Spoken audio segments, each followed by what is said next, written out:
Shut up and sit down.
Shut up and sit down.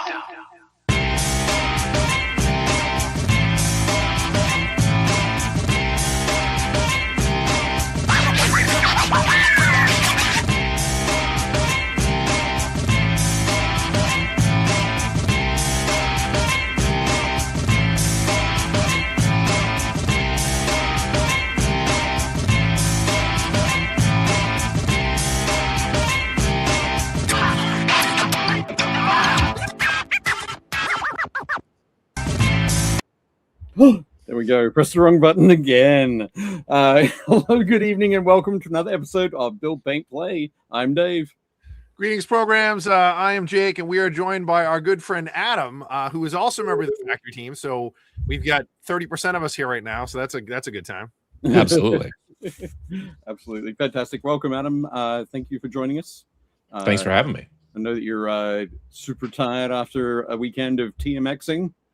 Yeah. I basically took yesterday off and did very little. I watched a couple of terrible movies, which were not like, sometimes you enjoy a terrible movie and then there's other times when you don't. And so, I did that. I answered some emails a little bit. Otherwise I didn't really do anything. I didn't even unpack my car until today. So I just took the 15th, after the entirety of the beginning of this year. That was my first day of just not being very productive at all. Nice. I gotta ask, what terrible movie did you watch? I watched Jack Ryan Ghost War on Amazon Prime. Okay. I'd heard about those, and I was always like, "Oh, I should watch some of those movies." And then I did a little bit of research on Amazon Prime, which is where you do research. And then I was like, "Oh, it turns out it wasn't movies at all. It was a 4-season TV show." Yeah, and the movie is like it happens after the show. Yeah, and I'm like, well, I'm not going to watch the show. That's for sure. The show is very good. It is really, really well done.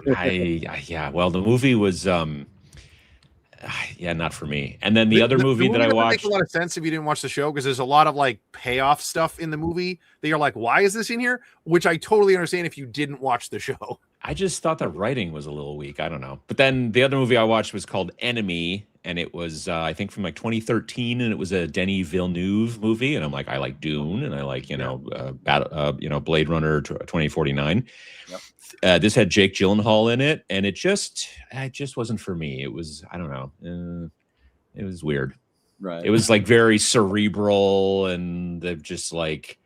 There was every once in a while there was a giant spider, but it was never quite explained why, and I'm not smart enough to figure it out. So yeah, so I should have watched something else. I should have just watched RoboCop again for like the 68th time or something like that. But sure, you can't go wrong with RoboCop. Sometimes that's the way to go, right? As long as it's not 3, you're good with any of the other ones. They never made any sequels. There was only just that first one, and they never made a reboot. They never made a Canadian TV show. There was just that original first one. Again, like I think 2 is good. I think the new one is good. 3 is just bad. Excellent. I'm going to say hi to folks in the chat. We've got Dave Hummel here. Hi, Dave. Luis is here. Josh Sawyer is here as well. Scott Radham says, hey, kids. Mark Maxey has joined us as well. He says, terrible like Beastmaster or Dreamscape terrible? Ooh. Or a completely different kind of terrible, it sounds like. I would say like Dreamscape terrible. Kat Swift has joined us as well. Hi, Kat. Fantastic. Okay, I think and Maya Fisher is here as well. Welcome, welcome. Nice.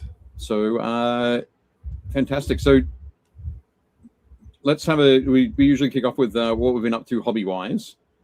But Adam, your hobby wise stuff has been prepping for TMX and also like finalizing all the stuff for.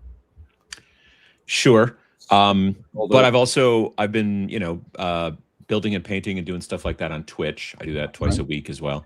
So right now, the stuff that I'm working on at Twitch is there's this sculptor. Her name is Saint Decent, and she does really cool stuff on like My Mini Factory. She's worked with, I think, I know she's worked with Trench Crusade. No, sorry. Well, she has worked with Trench Crusade as well, but she also worked on Turnip 28. And all right, okay. And I think she did some of the sculpting on the new Naval Raiders that are coming out at the end of July. Oh, cool. I think she did. Anyway, she's got some really cool models that are called Mage Hunters, and they're these kind of big, stocky guys in like these big overcoats, and they have like conquistador helmets. You know what I mean, like with the like and all that kind of stuff. But then they got like big, chunky auto guns and whatever. And so I had my friend Dave print me 6 of those. And then I've been painting those on Twitch. That's the most recent thing. I didn't paint yesterday on Twitch because besides laying around doing nothing, I also I thought I had a cold, but I think it's allergies because it's better today. But this eye is still bothering me like crazy. So that when this starts to go, then I know that it's generally allergies. And Right. Okay. Yeah. Fantastic. So there you go. Dave was saying, witch hunters. So do you think they're in that witch hunter, like a sort of the Inquisition witch hunter? I mean, they could be like they're. I would say they don't look like GW sculpts. Right. They're definitely like they're not covered in skulls and all that kind of stuff. Although they have different types of helmets, and the ones that I used are the heads actually. They do have a slightly skullish looking kind of gas mask face, which is pretty cool. But I don't know. They're, like I said, they're called Mage Hunters. At least that's what she called them. And I've just seen them for a while, and I just really liked them. So I finally decided I wanted to I think I'm doing 6 of them, and I'm just making a little warband that I can use in all kinds of miniature agnostic stuff. So that's always a lot of fun. Right. Nice. Mm-hmm. Nice. Are they plastics? No, they're 3D prints. 3D prints. Oh, okay. 3D. Yeah, she puts that stuff up on My Mini Factory. That's type of generally most where her stuff ends up there. And then my friend Dave, he lives, I don't know, 3-4 blocks that way, and he's got a little side business printing stuff for people. And yeah, I have him usually print most of my resin. I print my own like FDM stuff. Cool.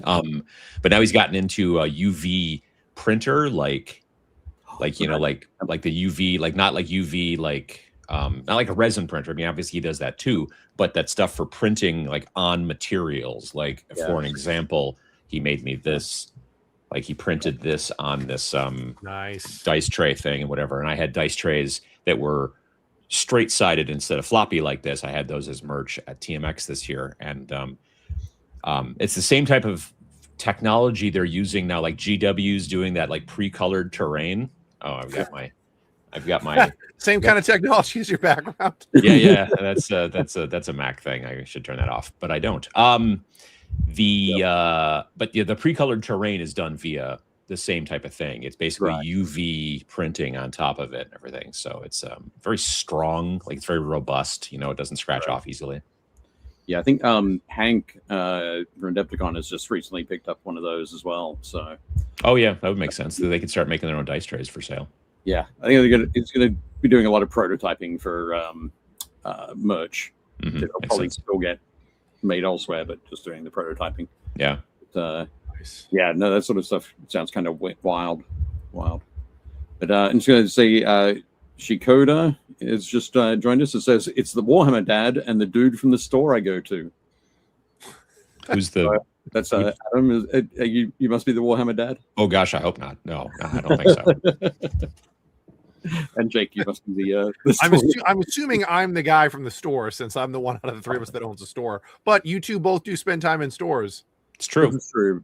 But nowhere near as much time as you. So that's true. Yeah. Cool. I'm going to pull up a slideshow because we have some photos that Jake sent through of what he's been working on. So let's do that. Oh, right. Yeah, the commission. And in there. Here we go. Yeah, my camera's not the best. I did this with my phone. Yep. I made this like leaning tower of Pisa of like boxes, and then put my I have a it's one of the little tiny cutting mats from Adepticon, and so I flipped it over so it's black, and then just put them all on this, and that's my white kitchen cabinets behind it. I was like, there's like nice overhead lights in the kitchen. I took these photos at like 2 a.m. So I was like, well, I might as well get photos before I pack this up. Yep. But really, really fun to build. This is Noble Team from the Mantic Halo Flashpoint game. Noble Team is from the Halo Reach video game from a couple years ago. Or no, at this point, that game's probably like 10 years old. But one of my favorites. The movie is great. The like all the cutscenes are great. It would make a great movie. I think that it was the last game that Bungie did. Bungie was the original holder of Halo, and then they sold it to 343, and I forget where it is now. But this was like their adios to the game. So they wrote a really, really cool story.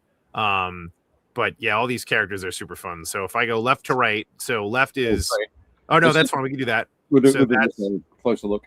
So that's on the left. That's Jun. Jun is the sniper. He ends up becoming the head of Spartan Ops in like later games. He's just a cool character. The middle character is Noble 6. That's the character that you play. And you can like customize them as they go. They did kind of his default starting armor.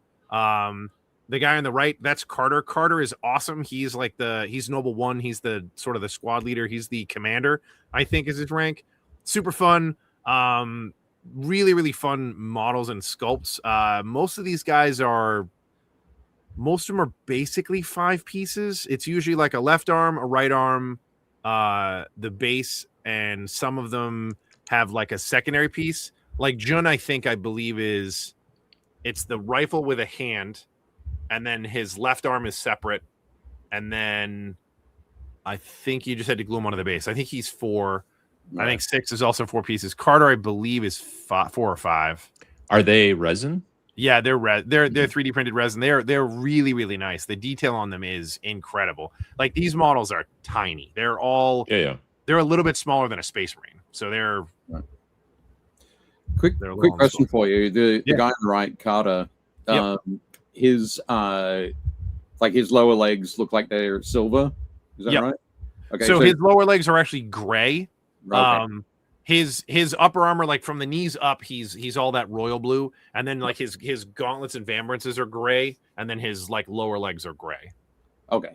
I wasn't sure if it was like it all he used to be all blue, but it's scraped off. So there's definitely a lot of like I've tried to put in a lot of like chipping and scraping on all the armor. So like even on 6 in the middle, I put like there's like you can see bits of silver on his upper leg, and I put like bits of silver on his foot and around like his knee pads. Like I did a ton of weathering to these guys. I basically like built up layers and did like went lighter and lighter and then went silver. So it's like the paint has been like rubbed off, and then the primer's been rubbed off, and then like the metal's showing.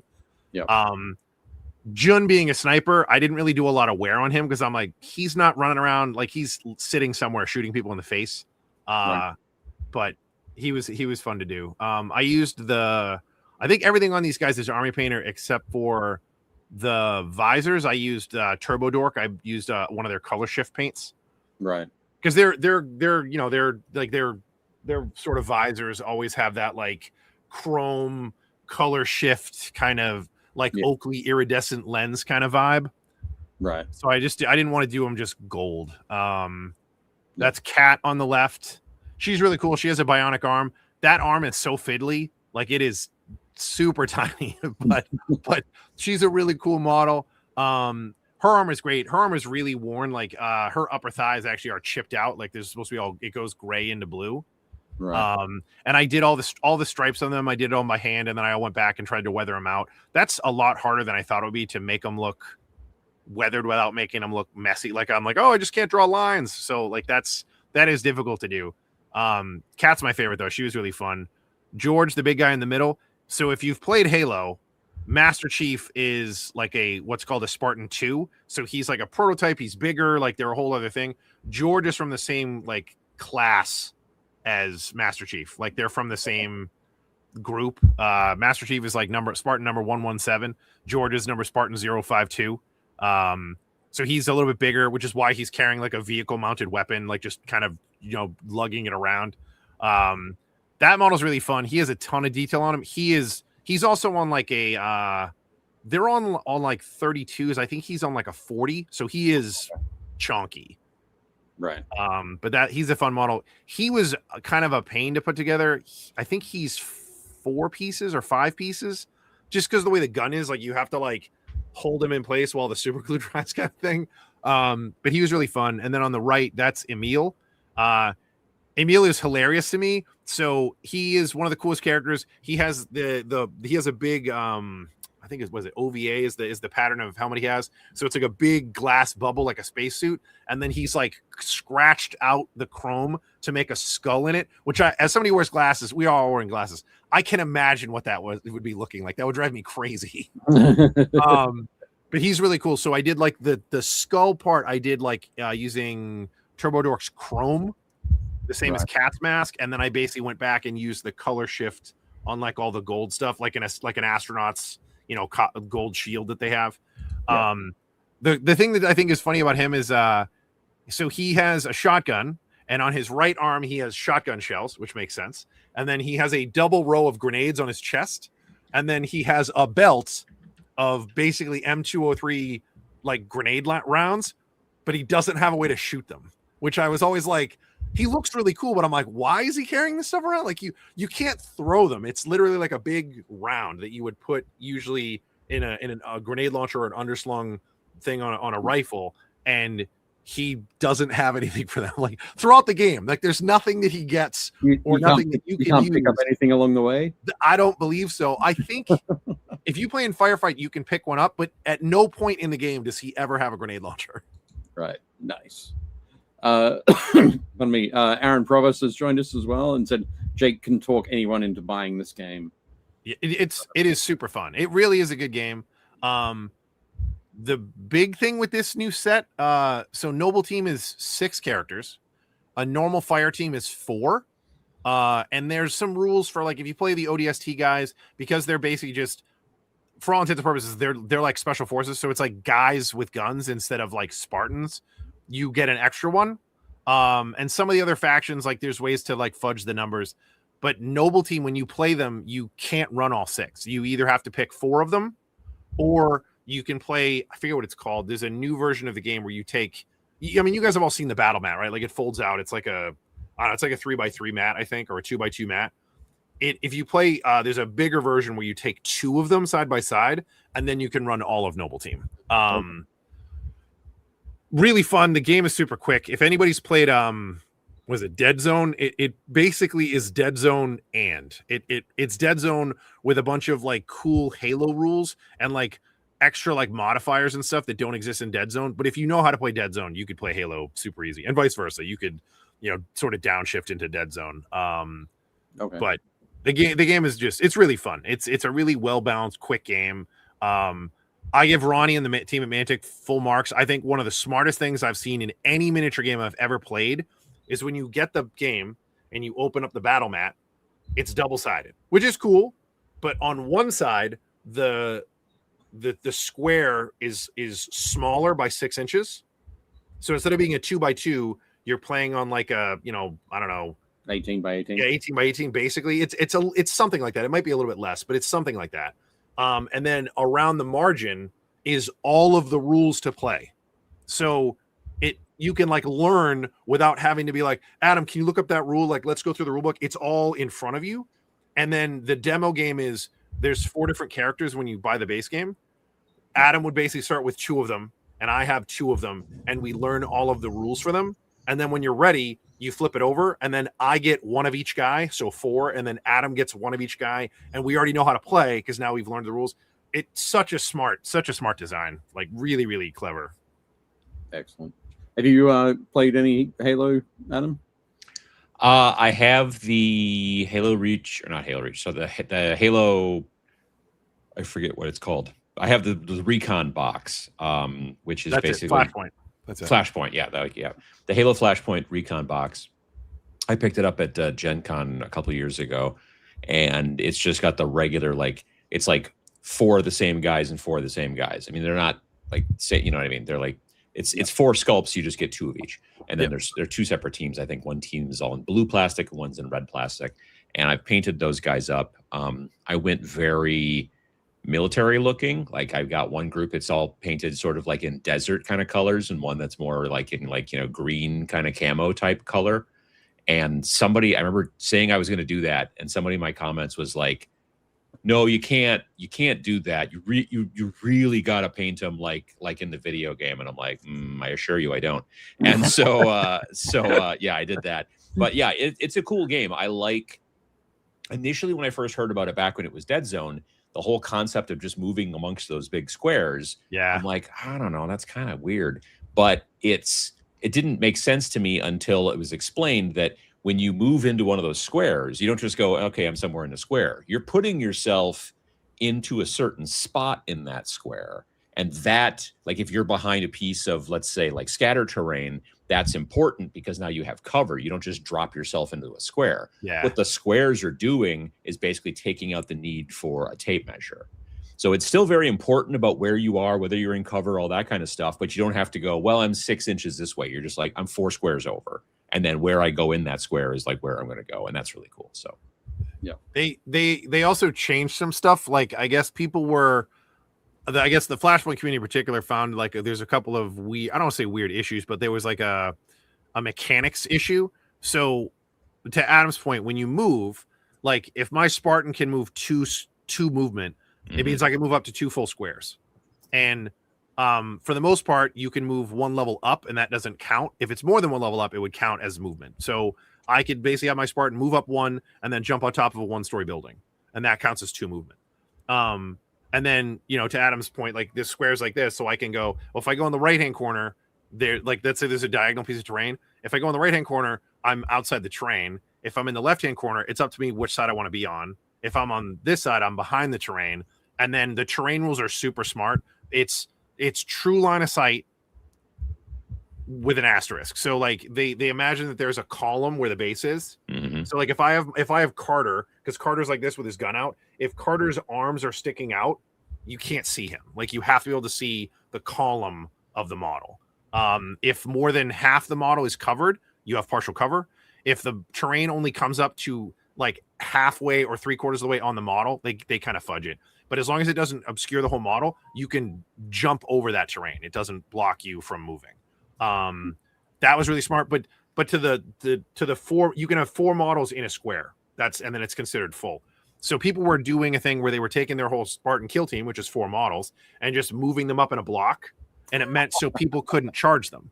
So then they had to amend it because, again, like a lot of people that got it in this game were war gamers, so they were like, oh, like that makes sense, I'll just make sure that you can't charge me. So now if you charge into a block that's full, you pick a model to knock out and then you take their place. So like that's kind of cool. So again, they've been really smart about kind of like keeping it as a living game and updating it as you go. But when we got my set, I think we showed them last year, I painted them as red versus blue, which is the old cartoon, the web show. I shouldn't say cartoon, it's literally made, it's machinima, it's made in Halo, from Rooster Teeth. Yeah, but I painted them all up to look like them. So I had like Simmons and Griff and, you know, Sarge and like that. That was a ton of fun. But the other thing that's nice about it is if you're not a big painter or if you're kind of nervous about it, because they're printed in red plastic and blue plastic, you can be like, these are my guys, these are your guys. It's really easy to get into. And they're all one piece. They're really nice board game plastic. Only some of the specialist stuff is all resin. Like I think Atriox, who's like the new He's like the new Brutes like boss. I think he's resin. Master Chief, if you buy like the deluxe edition, he's resin. Noble Team is resin, but all of the base sets, it's all plastic. Yeah. Cool. They were a ton of fun. But so those right now are in the capable hands of a friend of mine who is going to deliver them to the Mantic booth to Blake. So if anybody's going to be at Origins this weekend, you can swing by the booth and see them. They will be there live. So, and somebody said earlier about how they were a little dark. Yeah, like I said, I apologize. I did that at 2 a.m. on my kitchen counter with my phone before I packed them up to get them out to Origins. So yeah, no worries. Cool. I managed to squeeze in a little bit of hobby as well. Surprise, surprise. I played another game in our Warhammer the Old World campaign that I'm playing with my every other Wednesday night group. nice. I got to play against our Skaven player, who is currently in the lead on the whole campaign. He's only had one loss so far, and that was to me. So I think that's well done, Dave. good. This one, the game went back and forth. It was pretty crazy. But I did manage to get my Cathayan Sentinel here and my big block of cavalry in against his Storm Vermin and sent them packing, running for the hill. How does the Sentinel do? I don't think you want to throw it out against huge blocks of infantry by itself. You want to have something that's going to reduce ranks or at least cause another 5 or 6 wounds. But it's pretty good. I haven't taken it up against a single creature yet, so I don't know how its big single, like its big multi-wound attacks go. But I think just like anything else, it has its weaknesses. This time around, it only came to within like 2 wounds of dying. Last game, in terms of like functionality, though, like does it work more like a giant or a demon or like a war machine? Like a giant or a demon, I guess. Yeah. Josh, it is unpainted. It's so unlike Dave to have bare plastic on the table. Fantastic. Scott said, man, I had to step out for about 15 minutes and I was worried I would miss all that Halo talk. It was unnecessary worry.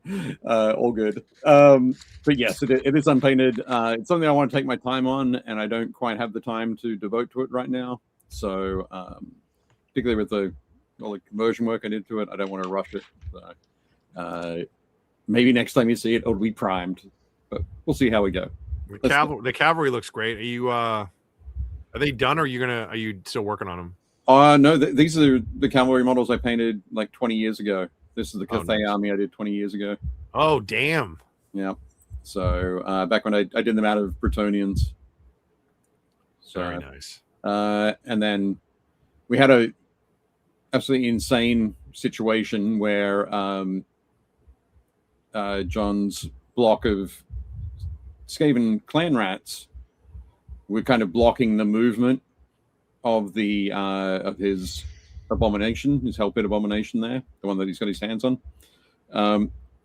So we had to do a crazy redress the ranks maneuver so that he could clear space from the back of his unit so that when he finally rolled dice to see where he moved, how far he moved, he had an opportunity to charge into that unit of halberdiers there. So it was just a... Can you redress on the fly? In your movement phase, you can redress. Oh, okay. Okay. So you move up, you can expand up to 5 models in the front rank, and then you fill in from behind there. So it's this third rank here would have gone into those areas, and we knew that was going to happen. But and then that just opened up that line across the back of the unit. But it was a crazy back and forth, and in the end, I lost by about 100 points. So, but fun game nonetheless. Nice. And also, I did some more painting on some Trench Crusade stuff. I think a couple of weeks ago, I showed my Shrine Anchorite, the conversion work that I'd done, and the digital kit bashing. Yeah, that one. Mm-hmm. It's nice. So this is I got him painted up for the arena challenge. Yeah, so pretty happy with how he turned out. Nice and shiny bits. I've still got the little icons to paint up here, but I think in the army I've got about 12 or 13 icons, so I'm going to do them all in one go. Because Very there's nice. a lot of little gold circles and a lot of men with beards and ladies in robes. Yeah. So, it'll be fine to do them all at once. So very cool. Excellent. Aleska Vinka, if I'm saying that correctly, Aleska Vinka says, to be fair, building takes a lot more time than painting it. Talking about the Cathan Sentinel. That's what I've heard. So hopefully it won't take me too long to get that finished. But yeah. And Tancred99, I think that's Fabrice said, did he tie that guy to his shield himself? No, somebody else did it for him. So all good. I'm gonna try to take my 2 stormtroopers. I'm gonna try to take them with me to Canada and work on them while I'm there, so I can get photos and get them to Tyler by next week, hopefully. Yep. Awesome stuff. Next up, so we're about to head into the meat and potatoes of the episode. So first up, we'll need to mention the Army Painter, who are sponsors of the show. Jake and I and Adam are all members of the Army Painter Factory team. So we're proud to support our friends. So Kat and Caleb and Tim are all going to be at Origins Game Fair this coming weekend. I expect they're setting up now because it looks like it kicks off tomorrow. Which should be a lot of fun. So all the best, Kat, Caleb, and Tim. Nice. Absolutely. Yeah. I don't know if you got the picture, but there's a GameCon Canada one that so myself, Phil, and Courtney will all be at GameCon Canada, which is the same weekend, which is why I'm not going to be at Origins this year. Yep. No, I don't have it in this show. We showed that last week, so okay. We would just go from there. I would have gone. I would have enjoyed going to Origins, but it was so close. Like basically, I would have needed to have left like a day after or 2 days after TMX, right? So it was too close together for me. Awesome. Yeah, I think it's completely reasonable that you did not sign up for Origins. Fantastic. Cool. There we go. Yeah, Adam, I actually talked to Phil. We were actually thinking about coming, and then he's like, because at the time we weren't really going to GameCon Canada, and then as we got closer, he was like, we'd have to literally go to TMX and then fly home and grab our stuff and then get on another plane. And I was like, yeah, maybe we don't do that. Yeah. I mean, the summer into the fall, there's a lot of just conventions on top of each other over and over and over again. LVO and Dragonfall, which is in my neck of the woods, and the Under the Dice Fest are 3 different conventions I would be interested in going to, and they're all the same weekend, first weekend of October. So I'm like, well, obviously can't go to all of them. I'm going to go to Dragonfall because it is like a 2-hour drive, and it's also for charity, and a good friend of mine runs the charity portion of it and all that kind of stuff. So yeah, that makes total sense. Absolutely. And of course, Scott Radham says, I'll be there, Jake, talking about GameCon Canada. Nice. Bye. See you in a bit. Hell yeah. Fantastic. But Adam, let's start off by, we're going to be talking about this book, this game soon. But in the meantime, TMX, how'd it go? Yeah, it went really well. It's a very small convention. The Tabletop Minions Expo is a very small convention that takes place here in town in Oshkosh, and it's normally around maybe 100 people-ish. This year it was a little bit bigger. This year it grew a bit. It turns out that sometimes marketing does work. Gotta be careful. This is the issue, is that if I do it too much, then my concern is that, we're doing it at the Oshkosh Convention Center, and it's got one of those ballrooms that's very modular with the big walls that you can move around and all that kind of stuff. Yep. And this year we were, it was tight. It was a decent amount of space, we filled the space quite well. But my concern is if it gets too much bigger, then we're going to have to, have one of those walls get extended, and then of course the price goes up considerably. And whether or not we can make it, it's not like you can go, well, let's just make it 6 feet bigger. It's either like this chunk or the next chunk, and then the price goes considerably higher. So I need to figure that out a little bit. But yeah, we had a lot of different games running.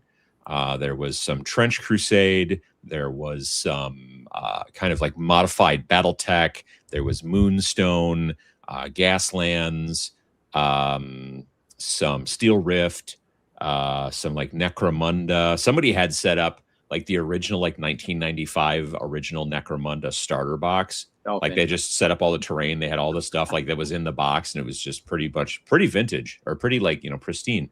And so that was cool. And yeah, there's a lot of different games, and it's definitely one of those things where it is it's all about demos. It's all about come and learn to play a new game. There's no tournaments. There's none of that kind of stuff. It's just show up and learn how to play something you've not played before. We had some vendors. There was a company that was that was selling a game, like a Wild West kind of skirmish game called Tarnation. There was a company called Oddbit Enterprises, or Oddbit Industries, and they make 3D printed painting handles, like magnets and all kinds of stuff like that. One Page Rules was there. They've been supporting us now, like coming to the convention for, since before the pandemic, maybe, or maybe just after. I don't remember. I think it was just after. I think it was our first year back after the pandemic, when we were still in the old place, when we were at the university. Right. Param, if you know anything about One Page Rules, Param he's a great guy. And when he reached out the first time and he's like, yeah, we want to be at your convention. I'm like, it's very, very small. There's only like 100 people that come to this. And he's like, yeah, no, we want to come to your convention. I was like, all right. And so they've been coming every year since. And he drives like, I don't know, 14 or 15 hours to come and all that kind of stuff. But that being said, not only did he run demos of Grimdark Future like the entire weekend, he brought a bunch of the big Broken Truth 2-player big army boxes. All right. Yep. Which are now like available in stores. I think he told me that you can get it through ACD and Southern Hobby as far as distribution is concerned. But that box is like $220, and it's a whole bunch of the Saurian Star Host and a whole bunch of the Robot Legions. And they were, like I said, $220 a piece. And I think he brought 6 of them, and they all were sold out, I think, on the first day. So that was crazy. But yeah, and then obviously me and Vince were there selling our stuff, and we were another vendor, and there was a vendor who was an artist, Falling Freely. She streams on Twitch, and she did the art for our zine back in 2024, the one with the Great Goblin Argle Bargle in it. So we do a book every spring, which is usually a printed thing like this that's got a color cover and then black and white on the insides. And then in the fall, usually around November, we do a zine, which is just a PDF, but you can print it if you want to. Do I have a zine here in my drawer? Yes. So it's designed to be printed, and it's just a little book like this. And this one's called Snarl, and it always has like a little micro game in it. And this one is the first one from 2023. It has a game in it called Tanks for the Apocalypse. But the second one in 2024 was the little micro game in it was called The Great Goblin Argle Bargle. And she did these amazing goblin illustrations and stuff like that. You can find it all on the website, but it's, yeah. So it was a good weekend. Everything worked out really well. There was some problems very early on because I got there like at 8 o'clock in the morning on Saturday. It starts at 10, and like none of the doors were unlocked and the lights weren't on, and the maintenance person, something had happened, and there was a thing, not the maintenance person, whatever, the person who we were supposed to work with. And so there was a bunch of phone calls and emails and issues and things like that, but that finally got nailed down. So, right. But yeah, it's a fun show. It really is. I mean, it's real small, like real small, but it's kind of a fun, like a little party, really. That's cool. I think one of the things as well is when I spoke to you, I said, "Did you get any photos? Can you send me some photos of the show?" You're like, "I didn't take a single photo." No, I didn't really. I just shot video. I was using the little camera that we were talking about earlier, the little DJI Osmo Pocket 3. So I shot a lot of video, Right. which is helpful because, like, if you come to the website, like at the top of the website, there's like kind of a video going on behind the, the logo and all that kind of stuff. And I like to have a lot of video, so that when I'm, let's say, in a future YouTube video, if I mention TMX, I can do some B-roll and show people at TMX doing TMX things. And I keep all of that stuff on this hard drive, which says, you can't read it, but it says con footage. So there's every convention I go to, that footage eventually ends up on here, so that I can always just plug that in and then have access to LVO and Gen Con and Adepticon and all those different things. And then I've also got TMX in there as well. So, but yeah, I usually try to shoot some pictures with my phone, but I got like one photo, but it wasn't on my phone. And it was technically just a picture of Vince after the convention on Saturday night. Usually the convention goes till 10 on Saturday night. And then afterwards, we all walk down to this bar that a friend of mine owns. And as soon as we do, Vince makes an instant beeline to the jukebox, one of those, internet jukeboxes on the wall. And then he just starts DJing and running all the music and all that kind of stuff. And that's his happy place. So I did get a good picture of him in his happy place. But yeah, this is a picture of him strangely not wearing an apron. That's an odd thing. It's like, is this really Vince? Or is this like clones? Well, you see, because he's been traveling, so let's see here. He left on Wednesday of last week. He had to go to Chicago for some sort of business thing for his work. And then he went to Minneapolis, where he hung out with Miniac and did some content with him that was, like Repent, Ye Foolish Gods related. And then on Thursday, they did, I think, Trapped Under Plastic, which went live yesterday. And then on Friday, he and Evan, who, if you've been to Adepticon and you've ever seen Primaris Vince, that's Evan. That's the guy who cosplays as Vince. He's just considerably taller and bigger, so everyone says he's Primaris Vince. Nice. He and Vince drove to TMX, and then he was at TMX Friday, Saturday, and then flew home Sunday. And he just has this one big honking backpack that he keeps everything in. So I think that since space is kind of at a luxury, I don't think he brought the his apron. Yeah. Nice. That makes sense. But yeah, so I did a little digging around. Vince was able to supply me with these. We did manage to get a shot as well with Sam. Oh yeah, good.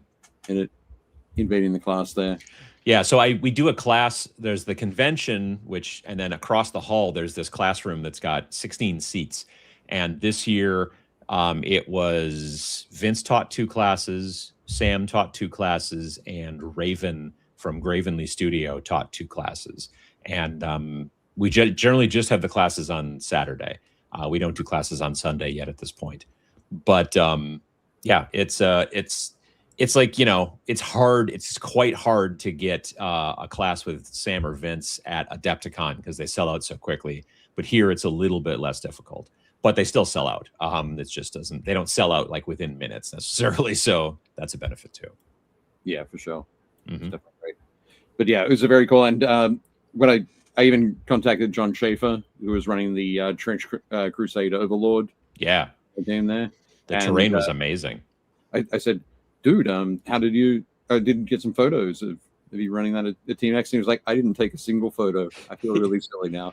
Yeah, it's hard when you're like, like I had to I don't want to say I had to force myself, but I did have to make sure that I went out and shot video. But then I just never took any normal, still photos. I should have, but I figure I can do some screenshots maybe. It's a good sign, right? It means that people are in the moment. Right. I wasn't thinking about. They're not stepping outside of that. They're focused on what they're doing. I wasn't sitting around bored. That's true. That's for sure. Yeah, for sure. That's cool. Awesome. So we'll have to make some plans next year, Jake, to see if TMX is on a weekend that nothing else is going on. Yeah, hopefully. So we used to do it on the first weekend of June, but this year we had to switch it to the second weekend in June because the facility that we do it at had a wedding the first weekend in June or something, which, it makes sense, June weddings. Yep. The thing is that we've also now realized that the UK Game Expo is usually the first weekend in June. Yeah. And so now the folks from One Page Rules are going to the UK Game Expo. So as I was talking to Param, he's like, well, I don't know if we'll be able to come if it's the same weekend as the UK because we're going to that. And I'm like, no, I totally understand that. That's like a big, massive thing.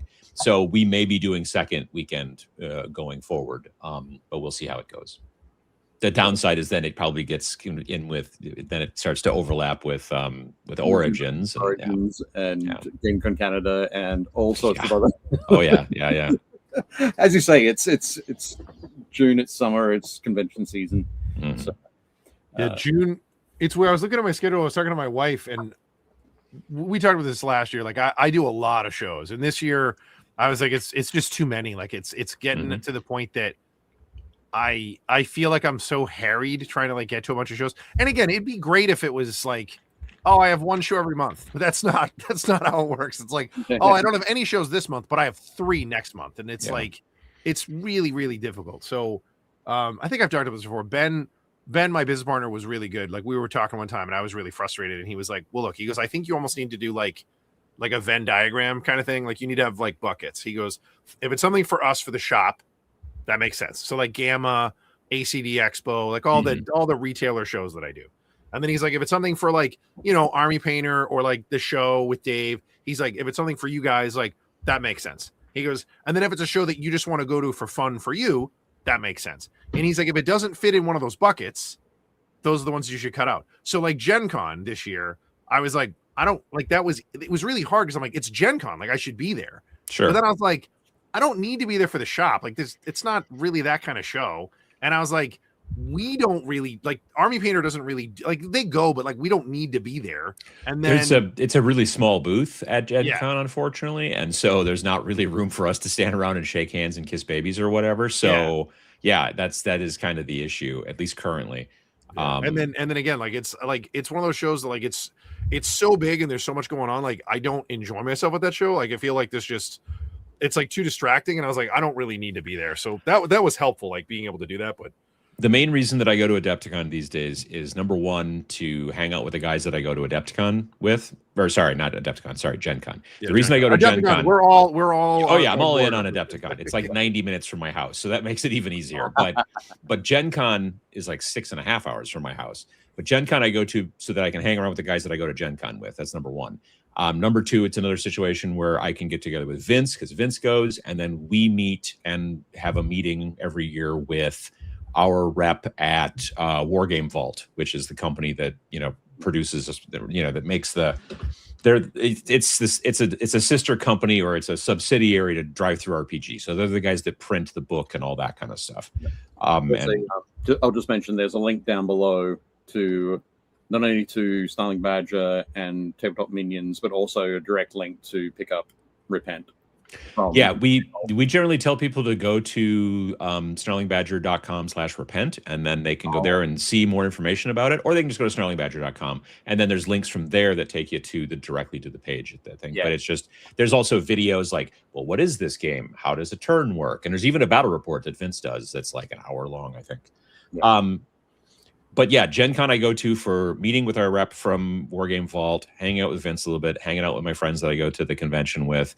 And then there's other business sometimes, but the first year where this was like back in like 2015 or 2016, I'm like, I'm not going to Gen Con anymore. Like literally like a week later, I had 2 or 3 different companies being like, hey, let's get together and meet at Gen Con. I'm like, dang it. So if for me, it's more business and also hanging out with friends that I go to Gen Con with. That's pretty much it. Yeah. No, that makes absolute sense. But it is huge. It is 72,000 people, and it's way too big. Yeah. My favorite thing about Gen Con is, so I think I've done Gen Con, I think I've done it like 7 or 8 times. I have never been in like the stadium part. Oh, over where the football ever. I've walked through it during setup.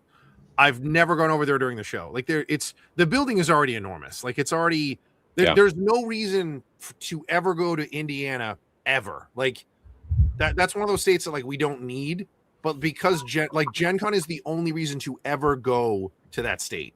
But yeah, it's just it's so enormous. Like it's in that giant. So there's the field house, then there's the convention center, and then there's that annex building that they have, and it's everywhere. Like it fills up the whole building. It's also in every hotel, like within about 3 or 4 blocks. Like every single hotel within about 3 or 4 blocks, every conference room, meeting room, whatever that they all have, are all RPG, sessions, seminars. Like I've given seminars at Gen Con in the past, and they're like, oh yeah, it's over at this hotel in this room. And I was just like, are you kidding me? And you just have to like walk for like so long. And then you eventually get there and you find this little dinky room. And then, says 7, 8, 10 people show up, and then you do a seminar, and then, it works out. But yeah, they're everywhere. They take over most of the downtown. The only show I can think of that we do that's comparable is like San Diego. The only show I know that's bigger, Gen Con's what? Gen Con's like 130,000 people. They 72,000 is where they cap it as far as right now. It always feels like it's way bigger. Like we do San Diego. San Diego's like 160, 170,000 people, and then New York Comic Con is literally 250,000 people. It's like 250,000. That just seems insane to me. And it's at like the Javits Center, and to your point, it's like it's spilled into like 9 other buildings. Like I was like, I'm all set. That just seems overwhelming. Yeah. I like people. I'm an extrovert. That's a lot. Like that's too many people. There's a sweet spot, right? Yeah. And 72,000 people is not it.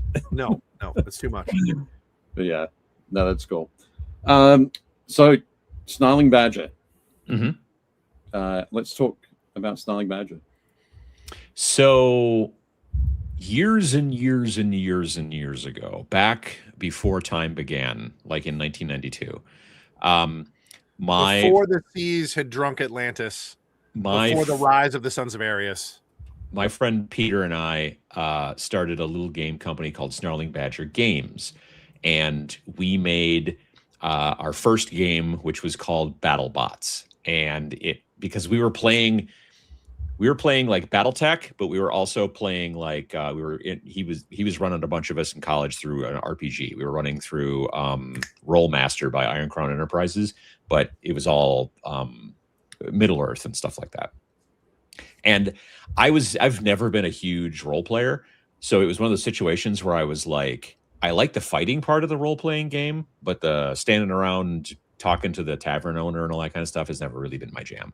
Right. And so I was like, we should make a game where it's just like the fighting part, but you get to build your stuff. I like some of this and some of this. And so we started doing this thing. We made this game called BattleBots. Now you may recognize the name. And that's because probably about 8 years later or so, BattleBots got big on Comedy Central, and it was driving these remote control cars into each other until one of them breaks. And people were like, you need to sue them. They're using your name. And we're like, that's not really how this all works. That's not a thing.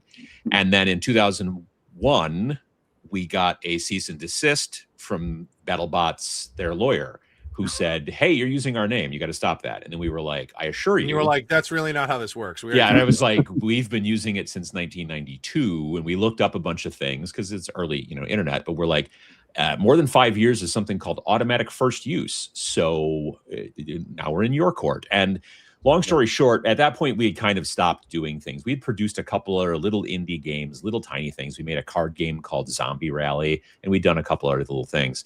But we had pretty much stopped selling everything for the most part. We had 60 or 70 copies of the game left.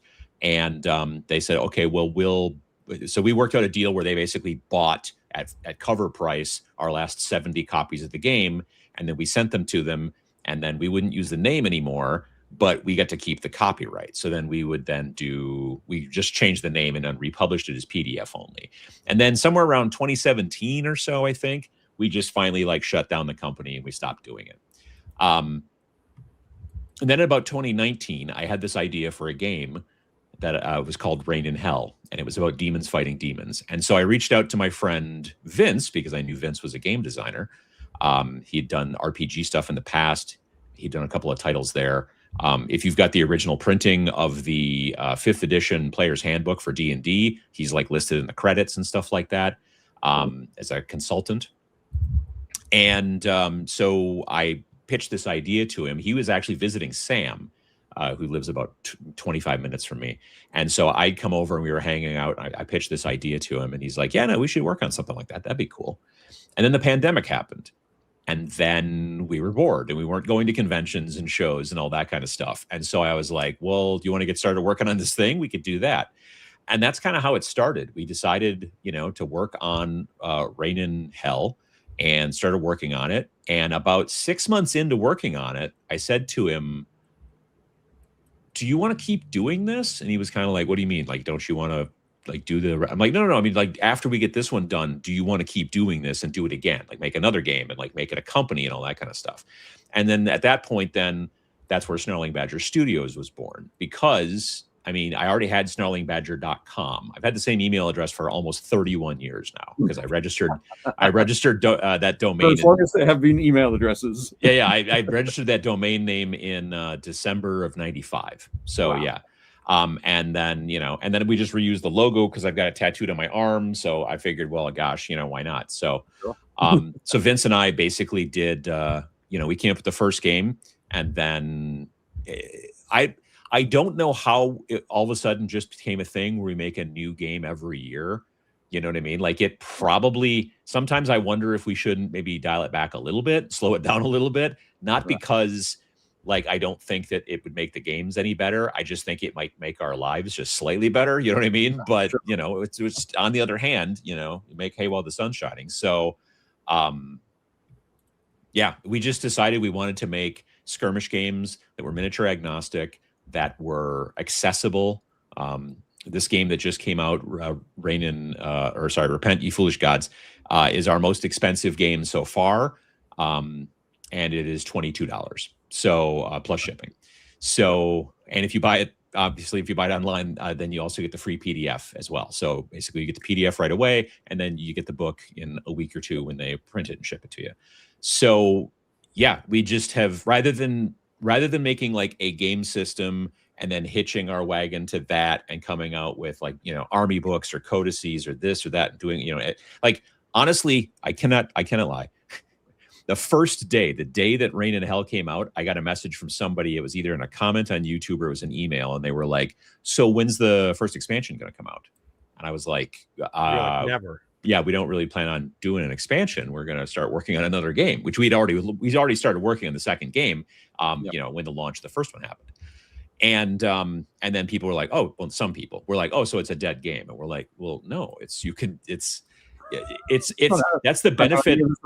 That's the biggest benefit in my mind. One of the biggest benefits to print on demand is that it's never out of stock. Like Vince and I never have to have that uncomfortable conversation of like, all right, well, we ordered this many originally and we've now sold through all of those. Yeah. Do we order that same number again? Do we think that people are going to want to buy that same number? Do we order fewer, but then we have to pay more per unit? Like the print on demand thing, it is, I don't want to say it's fire and forget, but I've never had to go to the post office. It's since 2021 for the game company. I mean, well, that's not true. I think the first time when we first did Rain in Hell, I like physically sent a copy to a couple different reviewers, and then later on realized if I just planned ahead more, I could send the copies direct through Wargame Vault, direct to those people, and then I didn't have to like get it sent to me and then mail it to them, which was stupid. Efficiency. Yeah. Exactly. Yeah. So yeah, it just made a lot of sense for us for people to use and a lot of the games a big thing that we always try to think about when we're making a game is like, well, where are the people going to find models for this? Like what's, like Death Wizards was easy because it's all skeletons and zombies and undead. There's zillions of different choices for that kind of thing. But if we made a game that was like very, very, very specific, I refer to that as the robot squirrel conundrum. If you make a game about robot squirrels, you better make models for robot squirrels because nobody else makes models for robot squirrels. So that's why you make a game about undead or space guys or cultists like in Repent and stuff like that. Because if you're expecting the people to do I don't want to say heavy lifting, but if you're expecting people to do the work and have to do this, come up with the models they want to use. Well, I'm just saying that you just don't want to make it hard for them. You know what I mean? You don't want to be like, oh, well, come up with this weird stuff. You just go, well, you don't want to put any barriers in there. Exactly. Yep. Just quickly, Cal in the chat says there are no dead games as long as someone plays it. Yeah, that's very true as well. The whole concept of dead games, I think, is silly. Yeah. And Scott says the simple fact that you allowed the player to pick the mission in Death Wizards is genius. Such a simple inclusion that I can't believe other games with campaign resources don't all use. Well done. Yeah, we do a lot of different things in different games. Like in Space Station Zero, that is more of a branching narrative. You start always on the first mission, and then after that mission, you've completed it. Then sometimes it's like, well, you get to pick, are you going to go to mission 2, mission 3, or mission 4? Or in some other missions, it'll be like, sometimes you roll and it's randomly which way you're going to go. And there's sometimes you can't go back. You know what I mean? So there's like no backsies. You're, let's say, at a jumping off point. We can't say that it is a choose your own adventure type game because those guys are really super litigious, as it turns out. So we always say branching narrative. Yeah, exactly. But yeah, I mean, and that's the thing too, that we do that. Every game that that we've made has been different than the other games. We don't, and there's nothing wrong with this, but we don't make like a rule set and then just skin it in different ways. We've always preferred to instead say, look, you know, in this game, you do this because that leads to the story, that informs the story. I've talked about a bunch of times, like the initiative system in Reign in Hell is basically, let's say you've got 5 demons left in your cabal and your opponent has 6 demons. You throw 5 d12 and your opponent throws 6 d12, and then you sort of put them on your cabal sheet from highest to lowest. So now you know I've got an 11, and then I've got 2 9s, and then I've got an 8, and then I've got a 2. And my opponent, they got a 12. So I know that they get to activate a guy first, but then I go, and then they don't have another one until 6. So I then get to go twice. So you're able to see what they're going to do to some degree. You don't know which models they're going to move, but you know the order of activation. And it's because it's a big scrum. There's like kind of chaos to it to some degree, but you can see what's going on, you as the leader of each group. Whereas in a game like, say, something like Bolt Action, you're reaching into a bag and pulling out a die to find out what goes next. And that's because of the fog of war. That's because of explosions and smoke and dirt in the air. And it's very confusing and everything like that. And so, you know, picking those kind of rules to work with the story is a thing that we're really into. So every game's got its own kind of bespoke, different rule set. Yeah. And in Repent, everybody has a tactics score. Right. So for the for each player, or for activation, you're rolling a d12 and then you're adding your tactic score to it, and then that's kind of how you're figuring out, you know, who's going to go. And the thing is it's not, when you're playing against the cultists, you're not rolling for each cultist, you're rolling for each type. So if you've got 2 different types of cultists on the board, you're going to roll and go, okay, well, these guys are all going to move on the 6th turn, and these guys are all going to move on the 8th turn, or whatever, that kind of thing. Right. Yeah. But for your sept, which is your 4 guys or 4 people that you have in your group, you do roll one die for each of them. So you have 4 separate dice for that. Yeah. Yep. No, that's cool. Mm-hmm. So I guess speaking of Repent, Ye Foolish Gods, and septs, how do you go about putting together a warband?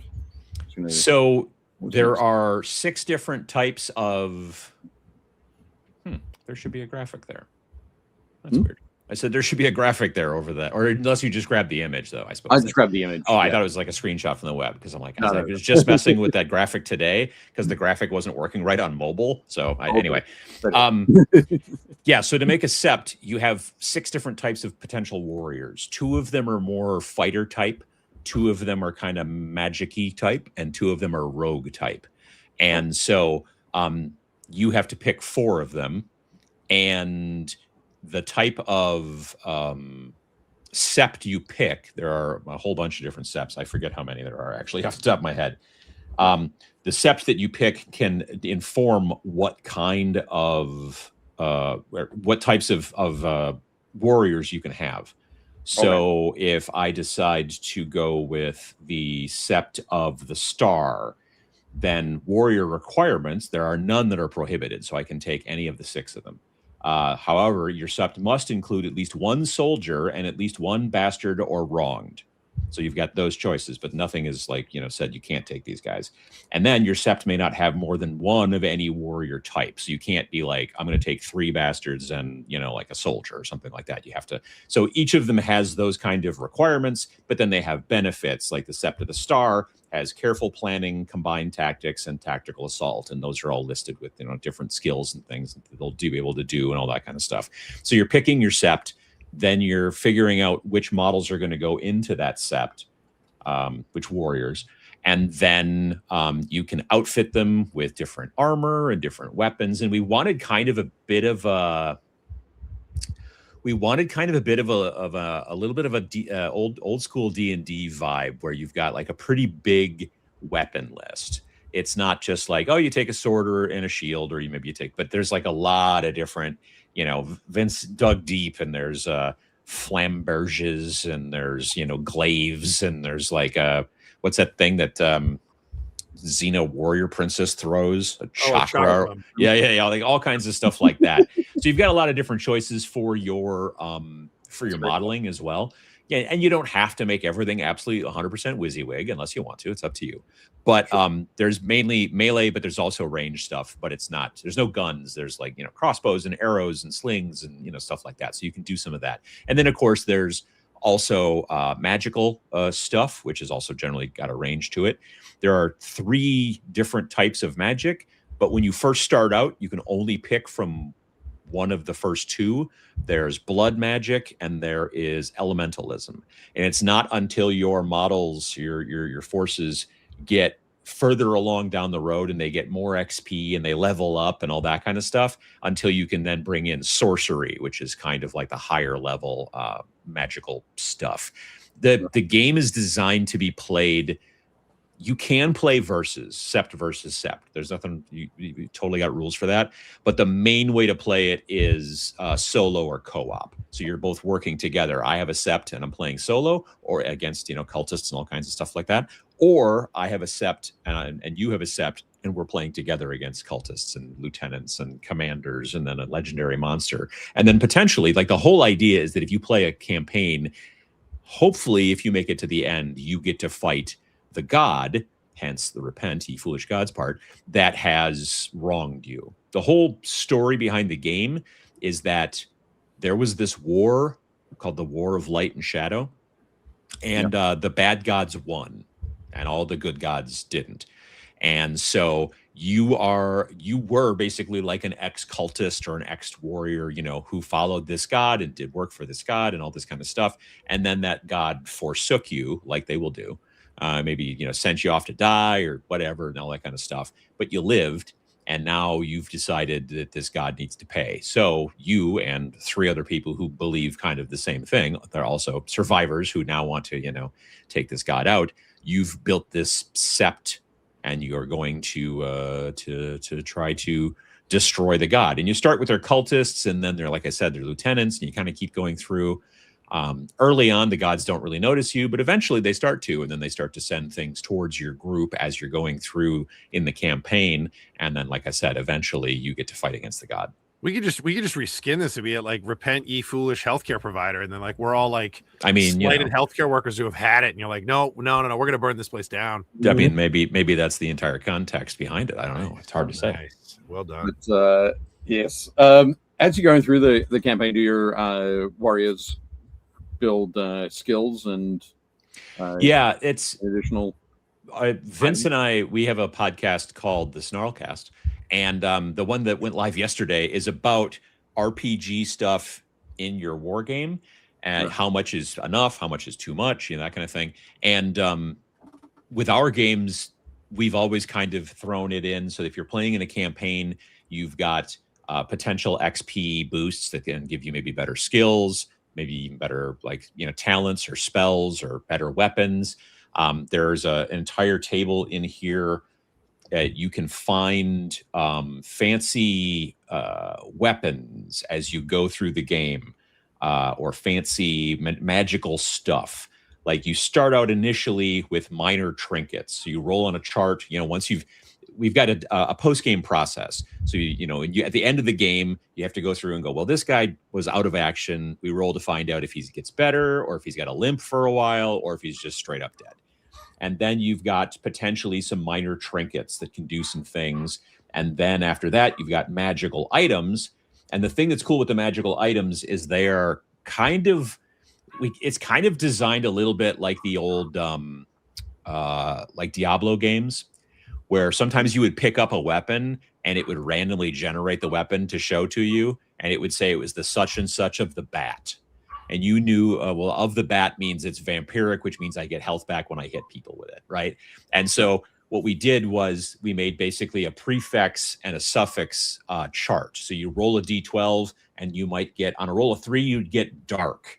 And if you rolled then a 3 on the suffix, it would get salvation. So your thing would be called dark salvation. And then you would roll again to see, well, what is it? What kind of item is it? And if you rolled a 1, then it would be a helm. If you rolled an 11, it'd be a cloak. And so there's an entire chart for that. So if it's a helm called Dark Salvation, well, dark means that it has darkness encircles the bearer. When this model activates, if they take no actions other than move, they are considered hidden until the next activation. So that's pretty cool. And then the other part, which was salvation, the bearer is empowered by the salvation promised by the dead and forgotten gods of light. Once per game, as a utility action, the bearer may heal D6 plus 1 life. So that's the fancy magical item. And then beyond that, there's glorious treasures, I think they're called. Damn it, Adam! Now I'm gonna have to get this game. And the glorious treasures are basically like, kind of, again, like in Diablo, like there were also things that were uniques that were not like such and such of the such and such. They were just like unnamed, and they did a very specific thing and all that kind of stuff. So we pulled a little bit from games like that. Because we thought it was kind of a cool thing. But yeah, the post game process, we talked about it a little bit on the podcast recently, and I talked about it in a video recently. For me personally, I like games that are crunchy, easy, crunchy. And what I mean by that is when you set up your warband or whatever it is, there's some crunch involved in doing that, where you're like, okay, well, I'm going to give this guy a cool, shield, and this guy's going to have this thing, and you do all that kind of stuff. But it's something you generally do once, right? You do it like at the beginning when you're first setting up in your campaign, you kind of do that, and you do that crunch. But when you play the game, what's that? If you're lucky, you only have to do it once. If you're unlucky, sure, yeah, that's a good point. Yeah. But then the middle part, the actual game, you want it to be pretty quick and easy. So it's not like, oh, this is a 3-hour slog. You want it to be something quick, because especially if you're playing in a campaign, like a lot of our games, if you want to get to the end, it can be 12, 15, maybe even 20, scenarios. So you want the scenarios to be quick and easy. So we do that. And then the second bunch of crunch is basically the post-game process, where you go through and go, okay, well, this guy's gotten better. This guy went up in skill. This guy got a cool hat, that kind of stuff. And Vince has been referring to it as the Oreo theory. So you have the cookie and the cream, and then the cookie again, and that's fine too. But yeah, I think it's something that we've been doing for a while and not exactly realizing it. And then I did just sort of realize it when I was writing a video, I don't know, 3-4 weeks ago, and now we've been sort of leaning into it. And I think it's a cool way to do it, because I think that, frankly, like a game like, let's say, something like Kill Team from Games Workshop, I think is the exact opposite way around. I think it definitely now the new version of Kill Team is the build is easy, because they don't give you any choices. Yep. You know what I mean? And then the play part is kind of a bit of a slog, and there's a lot going on there. And then there's a very limited kind of sort of post-game process. So you're playing in a campaign, because I think the game is not really designed for campaign. They tacked it on, Sure. But yeah, it's something that we've really enjoyed doing. And then, the reason we keep making these games and make them all different is also because then, right away with the first game, I had some people reach out and say, I really would like to support you guys, but I don't like demons, or I don't like games that don't have range attacks, or or whatever. And then you're like, that's totally cool. Check out the next game. You know what I mean? Like if this one's not your jam, the next one might be. So we just keep doing it that way. Right. I think I was just thinking about the crunch, smooth crunch. I can't remember what word did you use in the middle? I said crunch, easy crunch is what I said. Easy crunch. Yeah, I'm gonna go with smooth, kind of like peanut butter. But one of the things I really like about that is that you can, the crunchy parts you can do by yourself, and the smooth part is when you're interacting with somebody else, right? Yeah. Or you're working with somebody else in this game, working with in a co-op situation, right? Or fighting, and that's when you want it to be easy, when you're having fun with your friends. Yeah, right? I agree. Yeah. So you don't want that to be a source of friction. I think that honestly, I think that the post game process is also fun to do with your friends, though, and it's much less than the initial setup. And the initial setup's not like, it doesn't take forever. It's not like, oh, you're better get a degree. You know what I mean? Like it's not hard, but the post game process is fun because there's charts to roll on and find, oh, I got this kind of cool. Oh, that's neat. That kind of stuff. And that's always a fun thing to do together too. But I'm going to build my group. That is definitely a thing that you can probably do solo and have a good time with it. Yeah. So I think about something like, of course, I'm thinking about Trench Crusade. So I've been playing a lot of it and playing in a campaign where you play the game, you have a lot of fun, and then afterwards you do part of the post game sequence with your friends. Like, okay, let's see who died, who actually died, or right, yeah, who lost a limb, and then you're all okay. I've got 170 ducats to spend for next game. I'll work that out later. Yeah, so I can do that crunchy bit again. Yeah. But I think it's a really interesting way to think about it, and particularly making sure that's designed into the game. So, yeah, very cool. Yeah, nice, excellent. One of the things that I know that you guys put a lot of effort into each time is the art and the art style, the look of the game, the feel.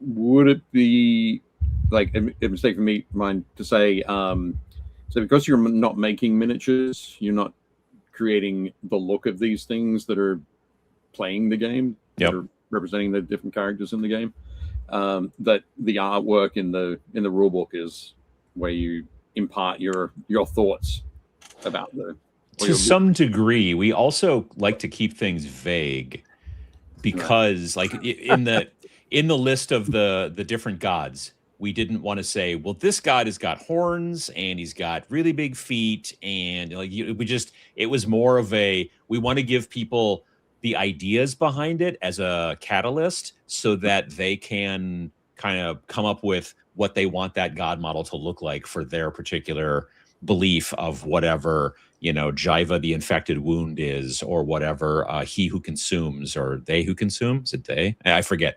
But there's all these different and one of the gods is just called Cataclysm. You know what I mean? And so, and there's sometimes like Cataclysm is definitely shown in the artwork by the cultists as being like a hurricane, a typhoon, that kind of thing or whatever.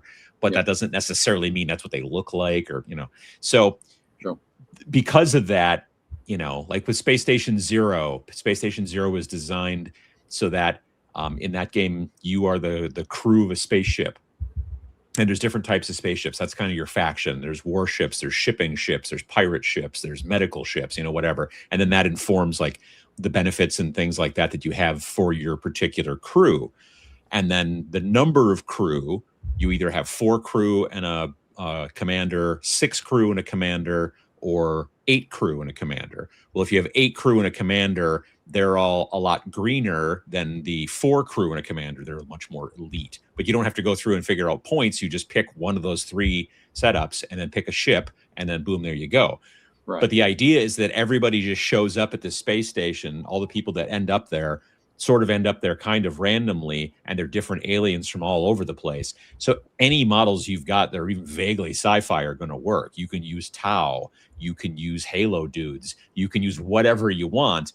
And as long as they're kind of sci-fi, they would be there just as likely as anybody else. Now, the things you're going up against in that game are generally like robot drone type things, which can mean a lot of different things, and mutants, which also could mean a lot of things. So you've got lots of different options. We don't want to make things like very specific unless it's like a super easy trope to pick up, like with Death Wizards, like zombies, skeletons, ghosts. You know, that's not a heavy lift on anybody's part to try to find models for that in most situations. So right, yeah, that's cool. You sent me a wonderful selection of art from I can't remember. The artist in this game his name is Darius Kilisek. I think I'm saying that right. He's from Poland, so I might not be pronouncing it 100%. But yeah, his work is astounding. What we did is we went onto a website called ArtStation, and that is a place for professional illustrators to post their work and to get people like me, hopefully, to reach out to them and say, hey, would you be interested in doing some work for pay? So we went to ArtStation and typed in, I think we did a search on like dark fantasy. And we found this stuff. We found this work from, we found work from a bunch of different people. But as I'm scrolling through, the results, all of a sudden I'm like, oh. And then we went and looked at, clicked on him, popped him up full page. And then it was just like, and it was so much stuff that was really, really, really good. And the crazy thing, too, was that so much of the work that he had just up on his portfolio were like, this would already work. We don't like. Yeah, we basically got him to. We worked with him about. I think it was about 20 illustrations. Yep. Half of them he had already done before we reached out. Like they were just in his portfolio, so we just licensed them. We didn't pay him to make them. We just licensed them. The cover, he had already done that. And so we just licensed that and then put the logo on it. But then there were another, again, about 9 or 10 or 11, I forget exactly, pieces where we were like, we need it to look like this. And those are mostly all the black and white ones, which I don't think were in this folder. But the black and white ones that are inside the book, like most of these were black and white inside the book, obviously, because the book's black and white. But there were some illustrations that he just did in straight black and white because we're like, we need three guys. Like one's a magic caster and one's doing this and one's doing that. And he would do these illustrations and send them back to us and we would go back and forth. So that was the standard kind of work that you do with an illustrator where you say, send me a thumbnail. They do that. You give them some notes and you go back and forth and all that kind of stuff. But all this stuff was stuff he'd already done. So we just basically paid him to license them so we could use them in the game and they just worked, Yeah, absolutely. Some brilliant pieces there. Yeah. He's got a really great style, and that's really cool. Yeah, I love like the armor, and it's all beat up, and then you see like the teeth because it's like he's like a skeleton inside there and stuff like that. And this stuff all worked quite well with the vibe of the game. And then, like I said, we just had some custom stuff that worked out really well too. So, I think one of the things that I'm loving is that there's a lot of I'm going to use the word painterly. It's not the word I should be using here, but I don't know what the word I should be using here. But basically, there's a lot of looser elements. He seems to work predominantly digitally, but it does have a very painterly kind of vibe. Yeah, and there are elements that are very focused and sharp, and crisp detail kind of thing. I had someone, I think it was in the comments to the video when we launched the thing, there was someone was like, I don't know, this might be AI. And I'm like, I assure you, like AI doesn't send me a Photoshop document with like 30 layers. You know what I mean? Like that's hand done. You can, it's hand done like mouse and keyboard, it's not pencil and brush, but it's, when you get an AI to do something, you get it, and it's like, there you go, that's it. But there's no layer after layer after layer of like this. Our buddy Alan he's a digital artist, and he's really, really good at pointing out AI and stuff that isn't AI. And he talks all the time about how most people don't have the skill set to be able to tell the difference between digital artwork and AI. He's like, and it's kind of too bad because a lot of companies that are using AI, a lot of people aren't catching it. And then other companies, when they try to do it and they have a digital artist, like it'll get flagged. Like he's told me recently, he sent something in and somebody flagged it. And they're like, oh, that's AI. And he's like, it's not AI. Like, Yeah. Here's all my print work. Like you said, he has like 46 layers of compression. Right. that he Yeah. has, Yeah. and does it like color by color. So Yeah, because you go into Photoshop and there's over on the right side, there's always down the layers palette that shows all the different things you work on. And, if you're a good and very responsible artist, then each one of those layers is lovingly like labeled. So, and if you're like me and you're just like layer 27 and you're like, I don't know what that is. You just basically turn it on, turn it off until you can see what that is. Like, oh, that's his foot. All right, hang on. And so, but again, when you're working with AI, and I seem to, I've got a pretty good eye for that stuff too. Like I can spot it, and I don't know why. I can't put my finger on it, but there's times I'll be like, yep, I know that is. Yeah. But yeah, we don't use any kind of AI. We don't want to use any kind of AI, and that's just not our thing. So, and that's the thing, frankly, as an art director, which is part of my, role with the company, that's the thing you have to look for. You can't if you've got somebody out there who's an illustrator, but then you find out that they're using AI, that's going to come back to bite you. So you have to be very vigilant about that kind of thing. Yeah, there was a speaking of that, there was a bunch of like angry people about Games Workshop after they were like, they said they wouldn't use AI, and there was that whole, it's the Mark IV army box cover. And he has like 6 fingers. Yeah, so, and like I told people, I was like, look, I jumped into a bunch of forums and I was like, listen, an artist didn't do that. This is when the design team takes actual models and they do the whole fog of war in the background stuff. Yeah. And one of the artists probably just like moved it and wasn't paying attention and cropped it weird, and it like put extra fingers on, because I'm like, that's all he did. Yeah. It's because it's literally the miniatures. I was like, the miniature doesn't have 6 fingers. I mean, it'd be weird if it showed up and it did, but that sounds like heresy. So I mean, if they can have like 3 hearts, why can't they have 6 fingers? That's true. Two hearts. Sorry, three lungs. Yeah, they have 3 lungs. The trick is that, like, on our first game on Rain and Hell, because it was our first game and we didn't have like particularly a heck of a budget, what we did was we did pay an artist to make the cover. And I also know that is not AI, because it was 2021 and people weren't doing AI much, and also that person sent me the finished like pen and ink drawing after everything was done, and so I have it. Wow. But the other thing is that all the rest of the artwork that was in that book was all photographs of miniatures that Vince and I painted and then shot on white backdrops. And then there's this guy, his name is Scott, and he has a website called Artists Empire. I think it's artistsempire.com. He was in White Dwarf probably 6 months later. And what he does is you send him pictures of models against a white background specifically, and then he digitally paints in all the smoke and the embers and the background and all kinds of cool stuff like that. So we just had him do that. So all those models, like everything he sent back to us, ended up looking like a painting, and it was amazing. But I'm like, yeah, but I have that model. I shot that picture, and then Vince shot this picture and stuff like that. And it was a really cool way to do it. And he did great work, but nowadays we're predominantly working with illustrators. The book that we did back in 2023, which was called Majestic 13, and it was kind of a UFO sort of like X-Files meets XCOM kind of game. That one has that one has no illustrations in it, because it's all basically it's all photo manipulated Photoshop stuff. Sort of Photoshopped artifacts. Yeah, I wanted it. Do I even have it up here? Maybe I don't. Oh, there it is. So it's all like this is the cover, and you've got this. It's a picture of an alien, and then it's got it's got a what do you call this? Redacted. Yeah, it's all redacted like a memo, and there's photocopy marks all over, and there's this big stamp. But did you redact it in Adobe so I could upload it in Adobe and then? No, I used an actual marker.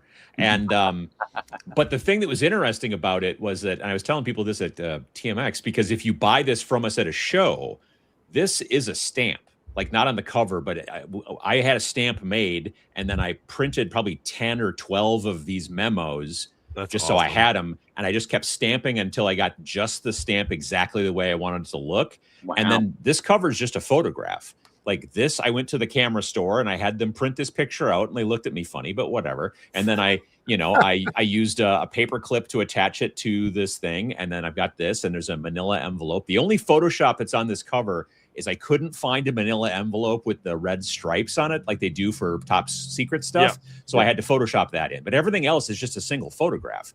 And so everything in the book, for the most part, it's all like, you know, here's a photograph of a building, and then I threw in a border to make it look like it was a printed out photograph, and I wrinkled it here and there, and I stuck a label on there, and there's some redacted stuff and everything. So we didn't work with an illustrator on that book because it was all that kind of X-Files looking, you know, document stuff, which was a lot of fun.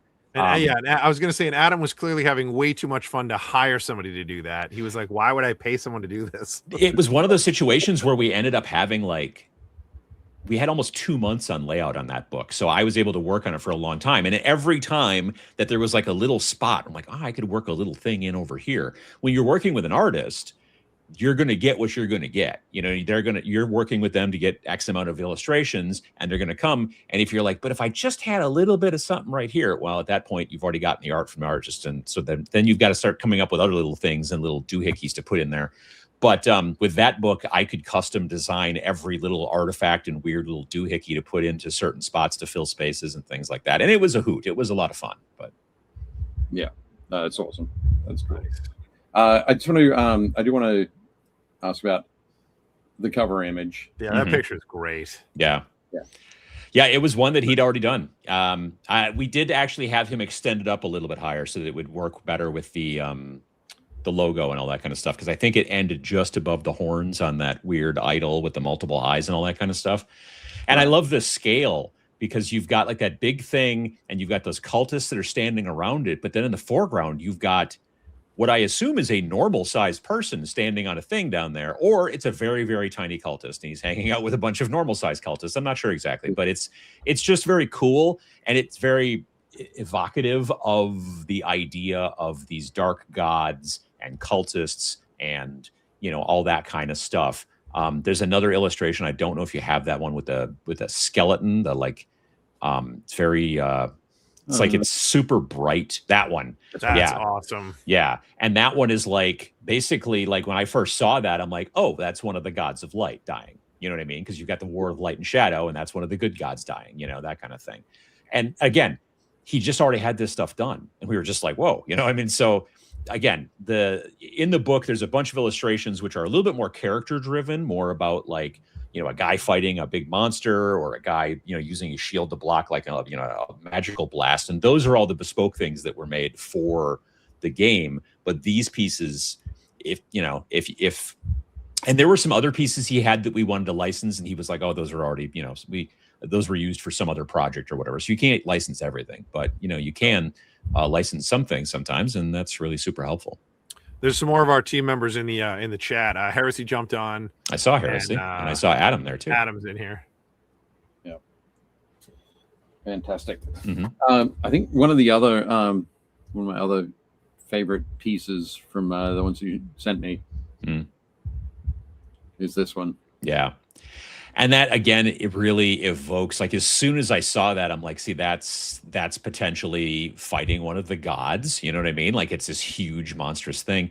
When you're playing that kind of final scenario and fighting against the god has got, like, a pretty big base size. I don't know if I can 100% remember what it is off the top of my head. I want to say 80 to 120 millimeter. It's at the beginning. That's like Archaon.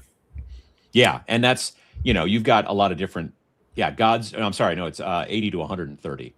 So yeah, like your minions can be 25 to 32, servants can be 25 to 40, lieutenants 25 to 40, champions 32 to 40, legendary monsters are 80 to 120. That's what I was thinking of. Vanquishers of the gods are 40 to 50, and then the gods are 80 to 130.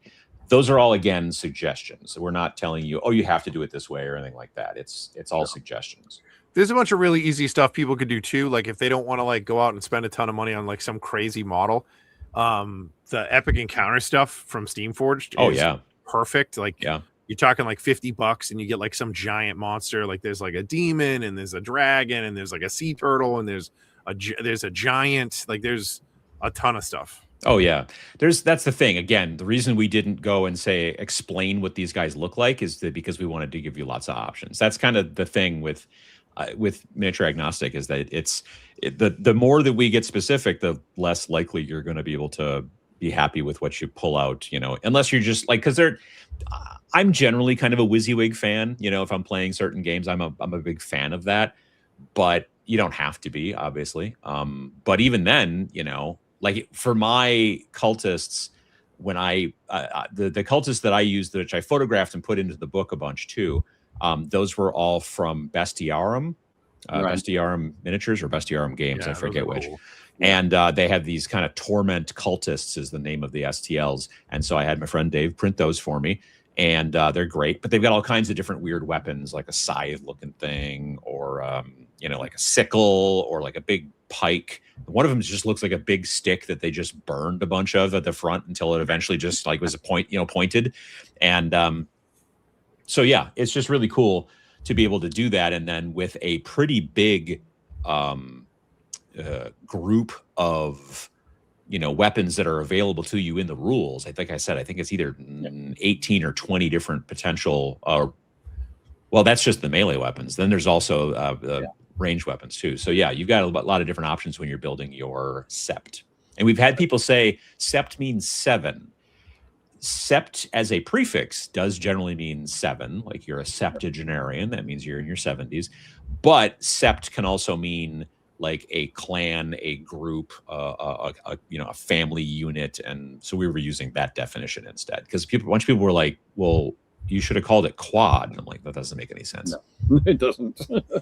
I'm just quickly going to read out the list of melee weapons you can have. Battle axe, cestus, dagger, falchion, flail, flamberge, gladius, halberd, katana. No, not katana, katana. No, it's spelled wrong. That's a misspelling. It's supposed to be katana. Okay. Oh, sorry, I misread a following word. But anyway, a copus, a Kriegsmesser. That's like a big, huge sword, I think. Enormous two-handed sword, yeah. Yeah. It does 2d6 plus 5 damage. It's going to be good, right? Mm-hmm. A maul, a morning star, a naginata, a rapier, a war club, a war scythe, and a war hammer as well. All the wars. Mm-hmm. But yeah, and there's also in the range weapons you can have a pilum. Yeah, which is basically like it's one of my favorite throwing weapons. It's like a spear, but you throw it with a stick, don't you? No, so a pilum. A pilum is a legionnaire's weapon. It's basically a wooden shaft, and then it has a long steel shank with like a bot head on it. So what happens is you throw it, and what would happen is it would punch through, and the steel part would be long enough that it would punch through. The head's really small. It's like a bodkin, only it's heavy. So it would punch through the shield, and it's long enough that it would stab the guy behind it. And then because it's soft metal, the metal part bends, so it would prevent guys from pulling them out and throwing them back at the Romans because of the way it's designed. It's a spectacularly devious weapon the way that it's designed. Yep. Yeah, not steel, lead. The shaft is lead. Oh yeah, okay. Yeah. But yeah. So no, Phenomenal. Yeah. Fantastic. So I think Rob goes, is Dave describing all the things hanging off screen in his dungeon? Not all of the things. Yeah, some of them. Just some of the things. Mm-hmm. Yeah. I've got some of my swords over there. But I was going to say... Heresy, there's a chancla. You can like throw like a sandal. Right, yeah. Oh, yeah. I was going to say, we're around about the time we usually start looking at our community miniatures. Adam, did you want to let us know any more about Repent Ye Foolish Gods? Is there anything we haven't covered that you want to address? I don't think so. I think that it is. I think we covered most of the stuff. It's a game that, again, I think probably shines best as solo or co-op.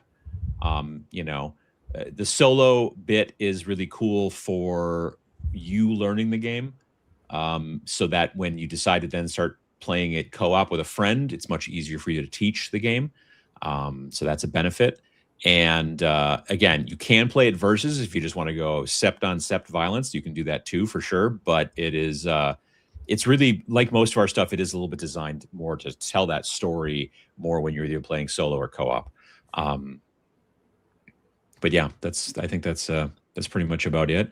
It plays on a 22 by 30, so it's basically the same time as like same size as like Kill Team or like Warcry.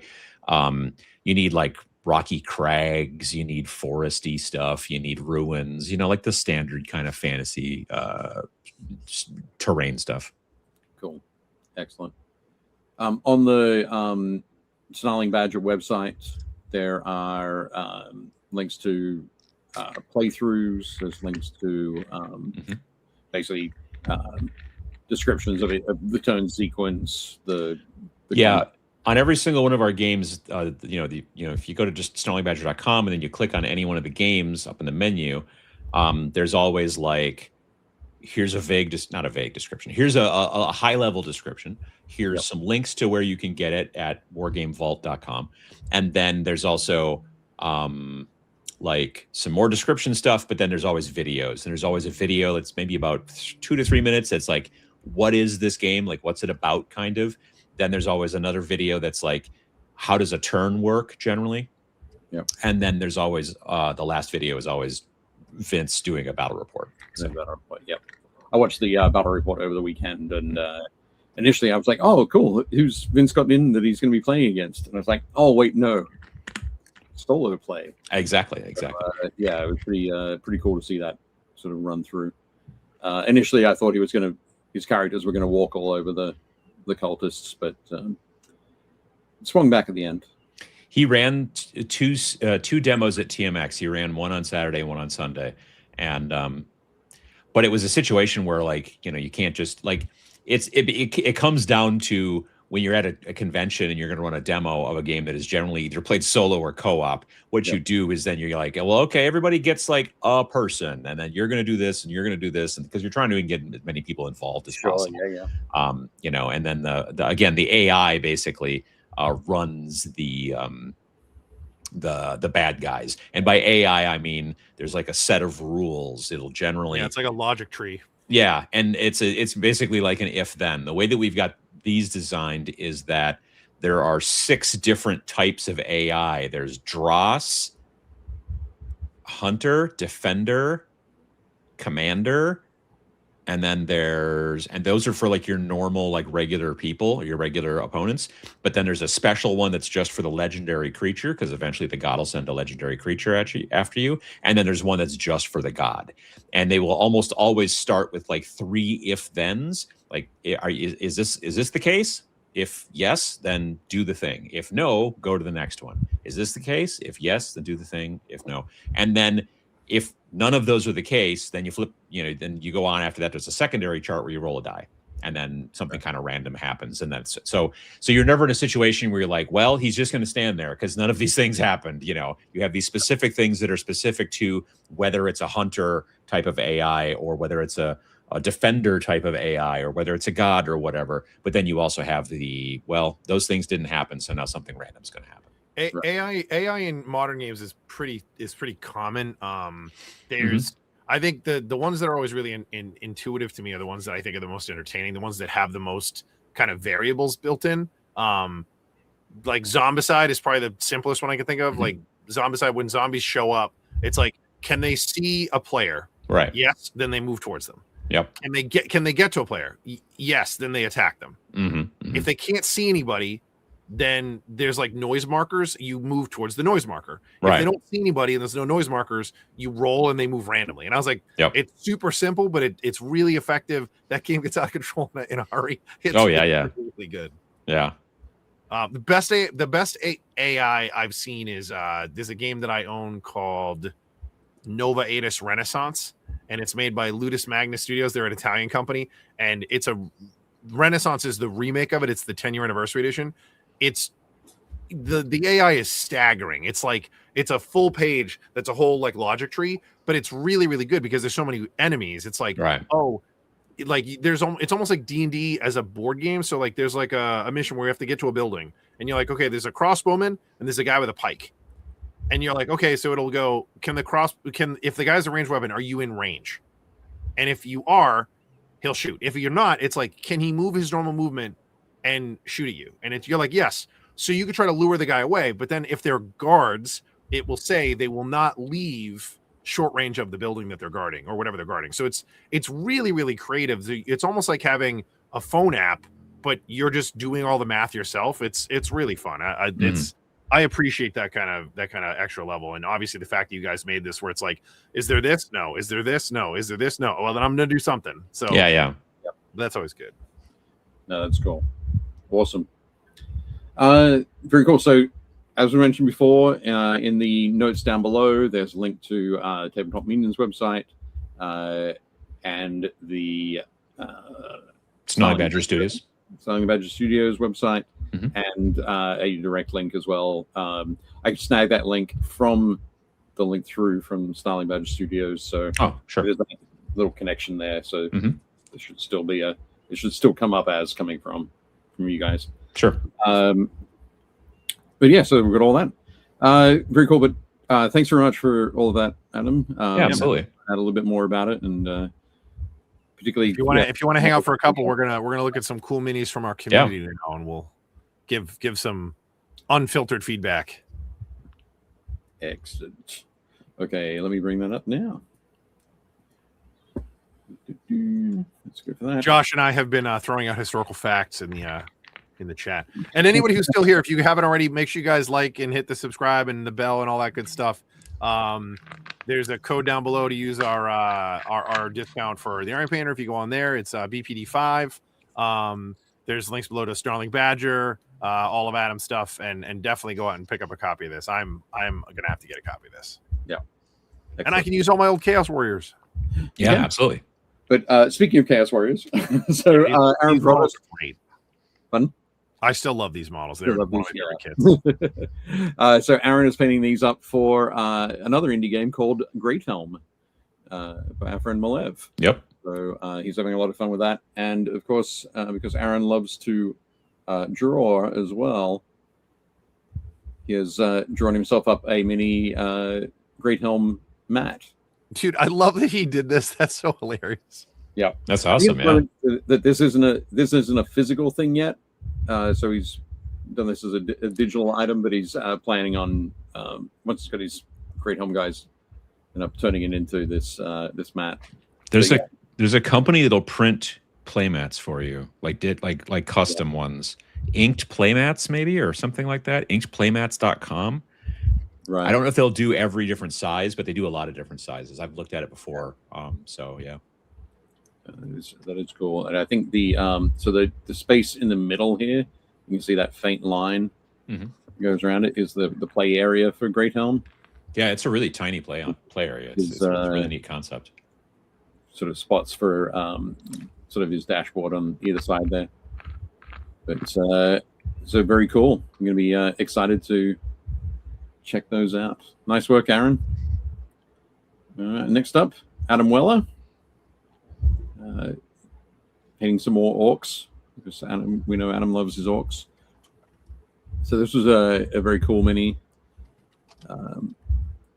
Again, I'm loving the subtleties that Adam always puts into treating each texture differently. It's so good. The shadow and like the rose tones on like the cheekbones. Up here. Yeah, that's phenomenal.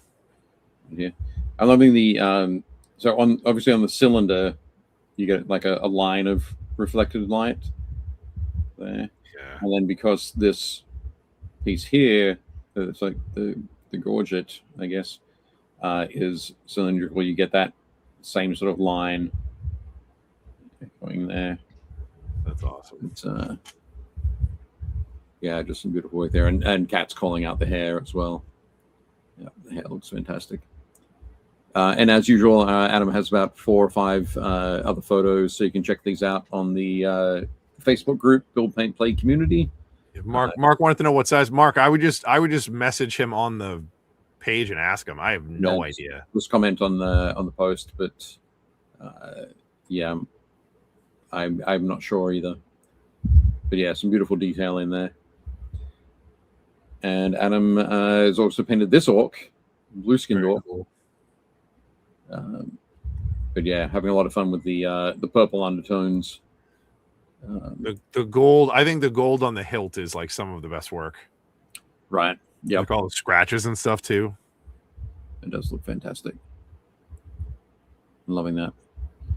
But yeah, I just really enjoying the this everything has that unifying sort of undertone of purple. Yeah. All the way through. That's crazy. Very cool. Excellent work there. Nice one, Adam. Thanks very much. And Keller's asking if this is a bust from the Warcraft the movie.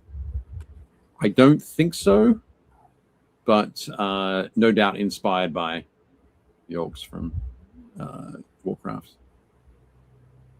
But yeah, beautiful.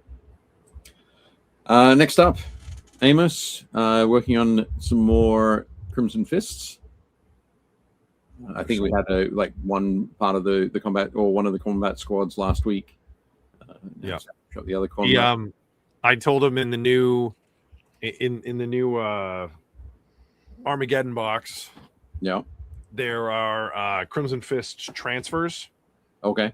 And they're the new updated ones. So they have it's the red circle with the black field and the red fist in it. Yeah. So he got them and he was like, I know, I got to get as many as I can. So I was psyched that he got them. So yeah, there he is. You can see that chapter icon on the shoulder pad there. Awesome. Weathered the hell out of it. Yeah.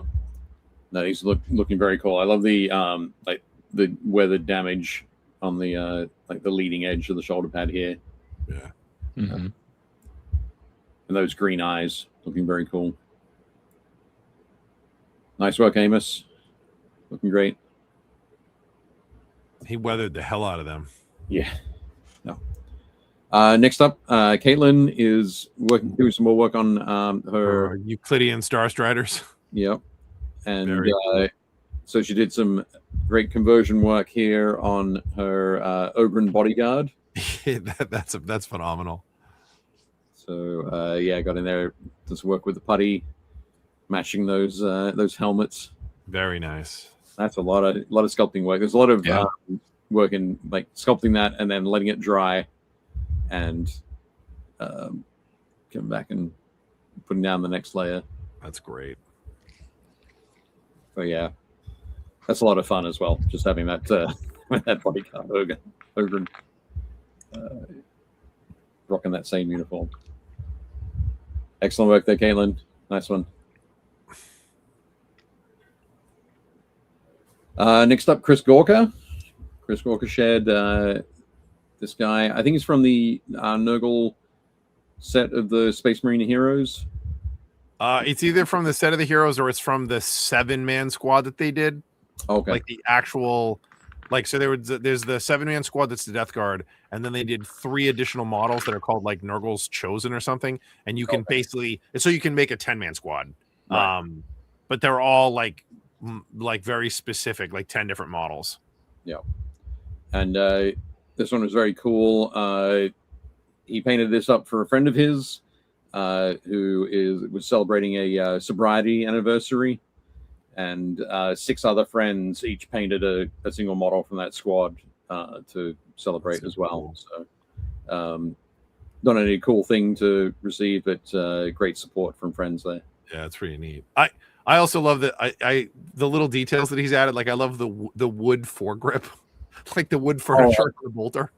Oh, that's one of my favorite things about Death Guard. If you replace some sort of sturdy material with decaying wood.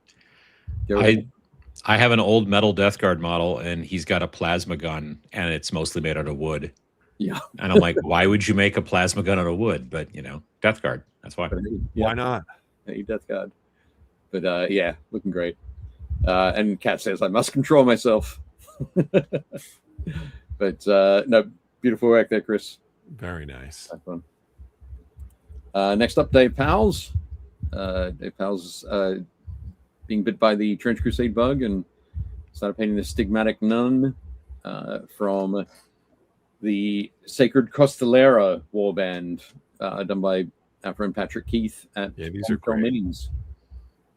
So, I really like this kit. Yeah, it is really good. And Dave's done an excellent job here. He always gets a really beautiful range in his metallics. Yeah. And just the work on that helmet is awesome. But and also it's on a base from I think it's a trench deck base from Dragonforge. It looks like the old MicroArt Studio stuff. No, this is a Dragonforge in out of Ohio. So nice with local folks. But yeah, Jeff's really been doing some great bases for many, many years. And Mark says the patina is amazing. Yeah, Dave's super good at that. Heresy says that's the most dressed trench nun I've ever seen. That's true. Yeah, I have the two. There's the one where she's mostly naked, like she forgot her armor at home, and then there's the other one where she didn't forget her armor at home and she's completely covered. And I've got, I think, both of them in my Trench Pilgrims initial warband that I did. Nice. That's cool. Excellent work there, Dave. Nice one. Next up, speaking of incredible work on metallics, Su Lin is working on this Custodes Dreadnought. He's doing a full Custodes army, all in non-metallic gold. And it's just, as we keep seeing more and more of it, it's just more and more impressive. Yeah, this is going to be nuts when it's done. Yeah, absolutely. But no, beautiful work there, and I'm loving the sort of the fiery red that he's painting into the reflections there. Yeah, incredible. I think you're a bit more like me, Adam. You know, you usually go with true metallic metals. Mm-hmm. Yeah, that's why they make them. Yep, absolutely. But beautiful work, Celine. Keep it up. Next up, James Orwin. I don't know where are these from. This is very like, what is it? Asterix. These look like they're right out of Asterix. There is a certain sort of Asterix and Obelix about it. But yeah, I forgot to check where these minis came from. But I'm wondering, is this sort of the style of Moonstone? I haven't painted any Moonstone minis. Maybe. I'm not sure. Right? I have no idea. I know. But they do look very cool. And I think James has done a wonderful job there. Are those old school Citadel pots?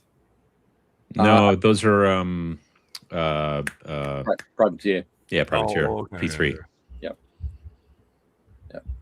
But looking very cool there, James.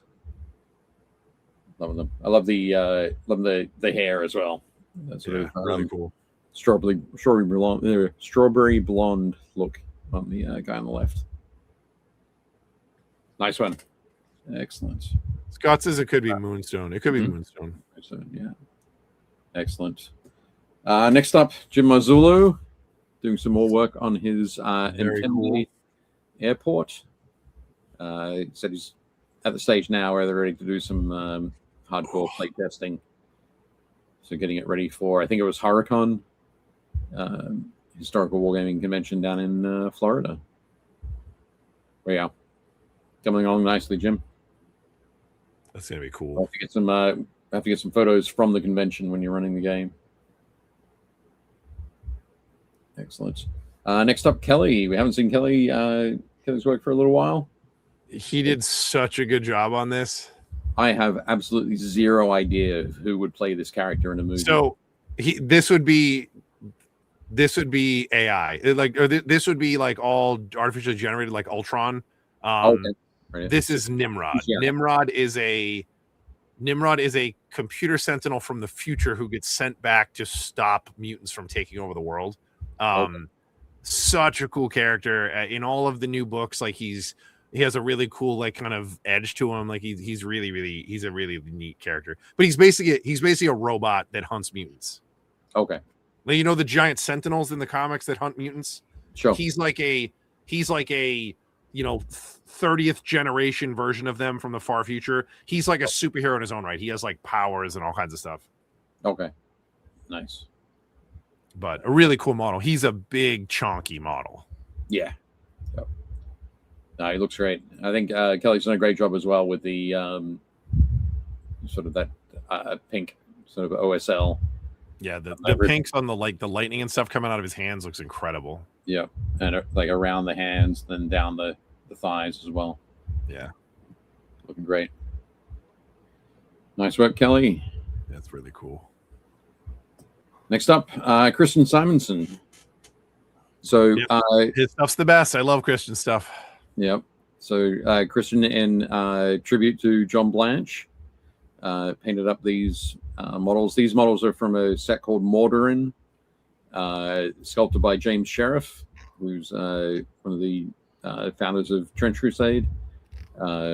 James and John were good friends, and James was like, basically, John had a set of ideas, very similar to his Femme Fatale, not Femme Fatale, Femme Militant, sorry, range that he did in the mid 2000s.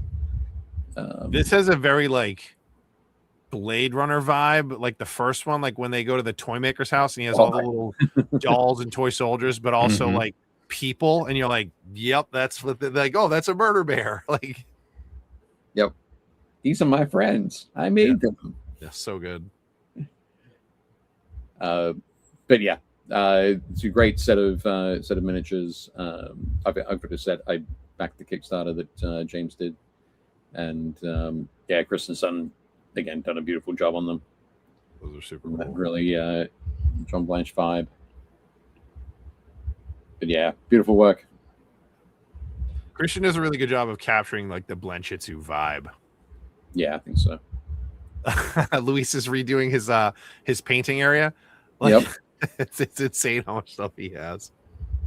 So it was wild. It's a great little just little setup where everything's there and everything's nice and neat and ordered in its place. I couldn't possibly do that. I just have to be able to put things where they fall out of my hand, really. See, this is how my setup looks like. Yep. My wife says all the time, I'm not, it's not dirty. It's just like, it's just messy, if that makes sense. So like I have stuff in piles. Yep. I would love to have everything kind of hidden and put away and whatever. But a lot of my stuff looks like this, where I have like piles of things that I'm working on. But right. it has to have like an organization. I can't have just piles of stuff. It'll drive me nuts. Like I can't have stuff scattered everywhere. It has to be kind of grouped into like, I'm like, okay, that's the heresy stuff I'm working on. That's the Halo stuff I'm working on. That's the, whatever. Yeah. How about you, Adam? Cats is not messy, just full. Just full. Yeah. Adam, what's your approach to your hobby area? Unfortunately, it's I think it's a bit closer to yours there, Dave. It's just a mess very frequently. And I was going to say I can usually find things, and that's sometimes true, but not always. I want to be one of those people that just like, their hobby area is clean, and when they want to use this paint, then they grab it off of the shelf. I'm actually thrown off when the paint's actually on the shelf. I'll be like looking on my desk. I'm like, where the heck is this where's the bony matter? It's like speed paint. And then eventually I'll be like, oh, it's on the shelf because I put it there like an adult. That's weird. And then, yeah,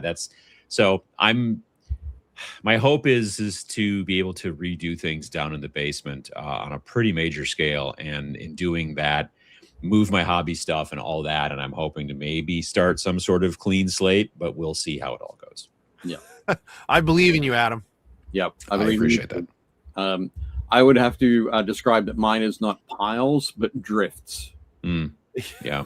Yes. Imagine that there's been an enormous hobby storm that is. Oh my God! Like just thinking about Dave's desk makes me itchy. Like there's like just there's just piles of stuff. I'm like, oh my God, it would drive me crazy. Yeah, it would. You would not enjoy being where I am right now. I can work in chaos pretty well. Do you guys like what about your email? Like, I know my email has like a million emails that like I just don't care about my email. That's not I mean, Oh, Oh, you got me beat. Mine's not that bad. Mine's like 2,600. Yeah, mine's 78,000. So, now that being said, every time someone buys a book or whatever, then it 6. Dave has that's 6. that's crazy. See, that's to me that's surprising that you've got 6 emails, but then your desk is the way it is. Like for me, they kind of work together. But the idea is that with email, you're just like, well, if I need something, I can do search for it. That's the whole point. Is I can just type in the keyword and boom to get there. So yeah. So I don't I go will through. say my favorite thing of looking through my email each day, because I have my work email, is I go through and it'll be like, I have like 200 new messages. My favorite thing is just going through and going, I just highlight a whole bunch and I'm like, delete. I don't need any of those. I'm like, Yeah. like, that's my favorite thing. yeah. Awesome. I'm glad we were able to get into this conversation. Thank you very much. Yeah, sorry. We should do a whole episode about like hobby organization. Oh, that sounds terrifying. Excellent. But there we go. That's Luis's vision there. He gets to sit in that spot. Wow. Together in front of his wall. I call that the eye of the storm. That's like, I have stuff piled. When I was working on my Halo stuff, my desk is like just stuff everywhere, all the paint I'm working on. But then there's a big area in the middle that's blank, and that's all the stuff that I'm painting. Well, for me, I'm the big area in the middle. I'm the eye of the storm. Oh my God. Mm-hmm. I have to keep pushing my wet palette back onto the desk. It keeps wanting to fall off, drift off. Yeah. But anyway, awesome. Next up, Mark. Mark's messing around with some more fun little Nurgle guys. Very cool. It's a wonderful Nurgle crab for the critter meta. And then the guy on the right is something he's working on to become a Nurgle Hellbrute. What are you doing? And here are a couple other pieces that he's taken and he's working on. So I guess that this piece here, this is correct, Mark, this piece here will end up on top of those legs. I hope so. That will look cool. But yeah, looking forward to seeing how these progress. Nice one. Excellent. So Scott says, Dave and I are identical. Scary same. And Kat says, once all the kids are out, rest of the family out, and I retired, my work studio expanded to be the house. I've actually said to my daughters that if my wife passes away before I do, that they need to come and visit me every week so that they can make sure that it stays in the basement and doesn't spill out everywhere. Make sure that Dave can still get out of the basement. Yeah.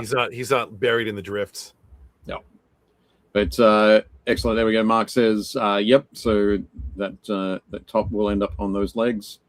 And the crab is the back of the rotling. Nice. On the back there. Yep. Cool. You'll post more later. Fantastic. Cool. Okay. Next up, Mike Radcliffe with the impending release of Armageddon, the Armageddon box set. Mike decided to post or to take photos of his Indomitus set. And his Leviathan box. Very nice. Set. So back to back with his custom chapter. We saw some of the Land Raiders from it last week. But very cool. This is pretty cool. It's a neat thing to do. Yeah, we've been talking about boxes all week at work. I think the Indomitus box might be the strongest box they've ever made. Yeah. I don't know. Yeah, I think you're probably right. And there was a big new dose of Primaris Marines for that, right? Yeah, and like it's all the Vanguard stuff. There's just a ton of really cool stuff in it. You've got there's 3 new characters. You've got the Blade Guard, which were brand new. You've got the bikes, the Outriders, which were new. Mm-hmm. You've got the Assault Intercessors, which were new. And then the whole Necron range is new. Yeah. That's good. But I think this is a really cool idea, Mike. Thanks very much for sharing. Super cool. Next up, Pete Heston. I think Pete's still in the chat, but Pete was inspired by the very cool Steel Necropolis piece of art that was shown off on the Trench Crusade website probably about a month ago, 3 weeks ago, something like that. Basically a big battlefield of drowned tanks. Pete went online and bought a whole bunch of plastic tanks that were about the right size. Bashed them all together into some great terrain. And then he's used his John Hodgson French Crusade backdrop books. Very cool. He's up behind him there. Mine arrived last week. I haven't had a chance to take any photos with them yet, but yeah, looking very cool. Excellent work there, Pete. Very nice. Great. Excellent. Next up, Scott. So Scott finished off his this new Noble Lord. That's such a cool model. It is fantastic. I'm not 100% sure how he unsheaths the sword, but yeah, I think he just has it there as a intimidation factor. Solid. He just sort of walks up to you and coughs instead, and you die. But Scott is going to be bringing this along to GameCon Canada to enter in the painting competition. So, very cool. Pardon me, you'll get to see it in person, Jake. Yeah, for sure. So very cool. But yeah, it looks great. Nice work, Scott. Very cool. Oh my goodness. Sorry. Just going back to Pete's piece. He said there's so much more of that terrain. I've made enough for an 8-table event. Wow. That's incredible. Well, he got such a good deal on those tanks. He did. He got like 30 tanks for $10 or something. Yeah. Wasn't maybe that good, but it was a good deal. Awesome. But yeah, beautiful work there, Scott. Show is going to be able to see it in person. But yeah, nice one. Next up, Stephen Ryder. Stephen shared a couple of minis from the Stuff Legends website. There's some minis that he painted up quite a while ago, I think. But yeah, just a little bit of hilarious. The old school stuff always cracks me up, man. Yeah, it's wild. I love the just the way that he's approached the colors on the Sumerian king. Conan was a Sumerian, right? Yes. Right. But yeah, just incredible old sculpts and yeah, great work on the paint job on these. A couple years ago, they were just another snake cult. Yeah. Yeah. Awesome stuff. Very cool. Okay, next up. Look at that. Blank screen. This is the end. We did it. We made it all the way through to the end. I still got to go pack. Yeah. So that would be where we would normally say, like, have the thumbnail for next week's show. We don't have that just yet because Jake hasn't gone to GameCon Canada yet. That's right. So when you get there, so I guess on Thursday I'll need you to take a photo and send it through to me so I can put it up. But next week, final episode of season 8, we're going to be talking. Jake's going to be giving us his recap of GameCon Canada, and hopefully a couple of pre-recorded interviews that you've done there with. Yeah, Phil and I'll try to get some stuff together. Even if it's just like maybe me, him, and Courtney kind of sitting around talking about stuff. But yeah, I'll see what I have no idea what to expect. Like, I've never done this show before. I have no idea what I'm going to run into. So we'll see. But yeah, it should be a good time. Learning experience for us all. Yeah, for sure. I will scout so you don't have to. Yes. I like the sound of that. Adam, thanks so much for being on, man. Yeah, absolutely. Thanks for having me on. For sure. That was very, very cool. Let me just. If we don't have anything else, make sure the links are all down below so you guys can check out Adam's new stuff. You can get all kinds of good Snarling Badger goodness, including Repent Ye Foolish Gods, which is available now. Yeah, like people can. Yeah, okay. Yeah, it came out on the 5th of June. Okay, so you can order your copy and get it. There were some people posting in the chat that they just got theirs. This was not a free copy. This is one that I ordered and purchased myself. Yeah. Support. You got to support your friends, support local artists, man. So look, support your friends. I appreciate it. Buy their stuff. But yeah, there's links below. You guys can see everything else. Make sure you guys like and subscribe, hit the bell, all that good stuff. You can check out Adam on his show. You can also check out the Snarlcast with him and Vince. If you guys need anything, make sure you hit us up. You can hit us up on our socials.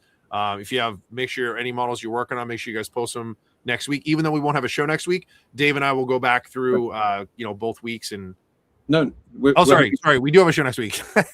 We do have a show next week. Make sure everybody's posting pictures. We don't have a show the week after that, so get it in so we can show it off before we take the break. I think that's all we got. Thanks everybody for being here, and as always, do not forget to build, paint, play.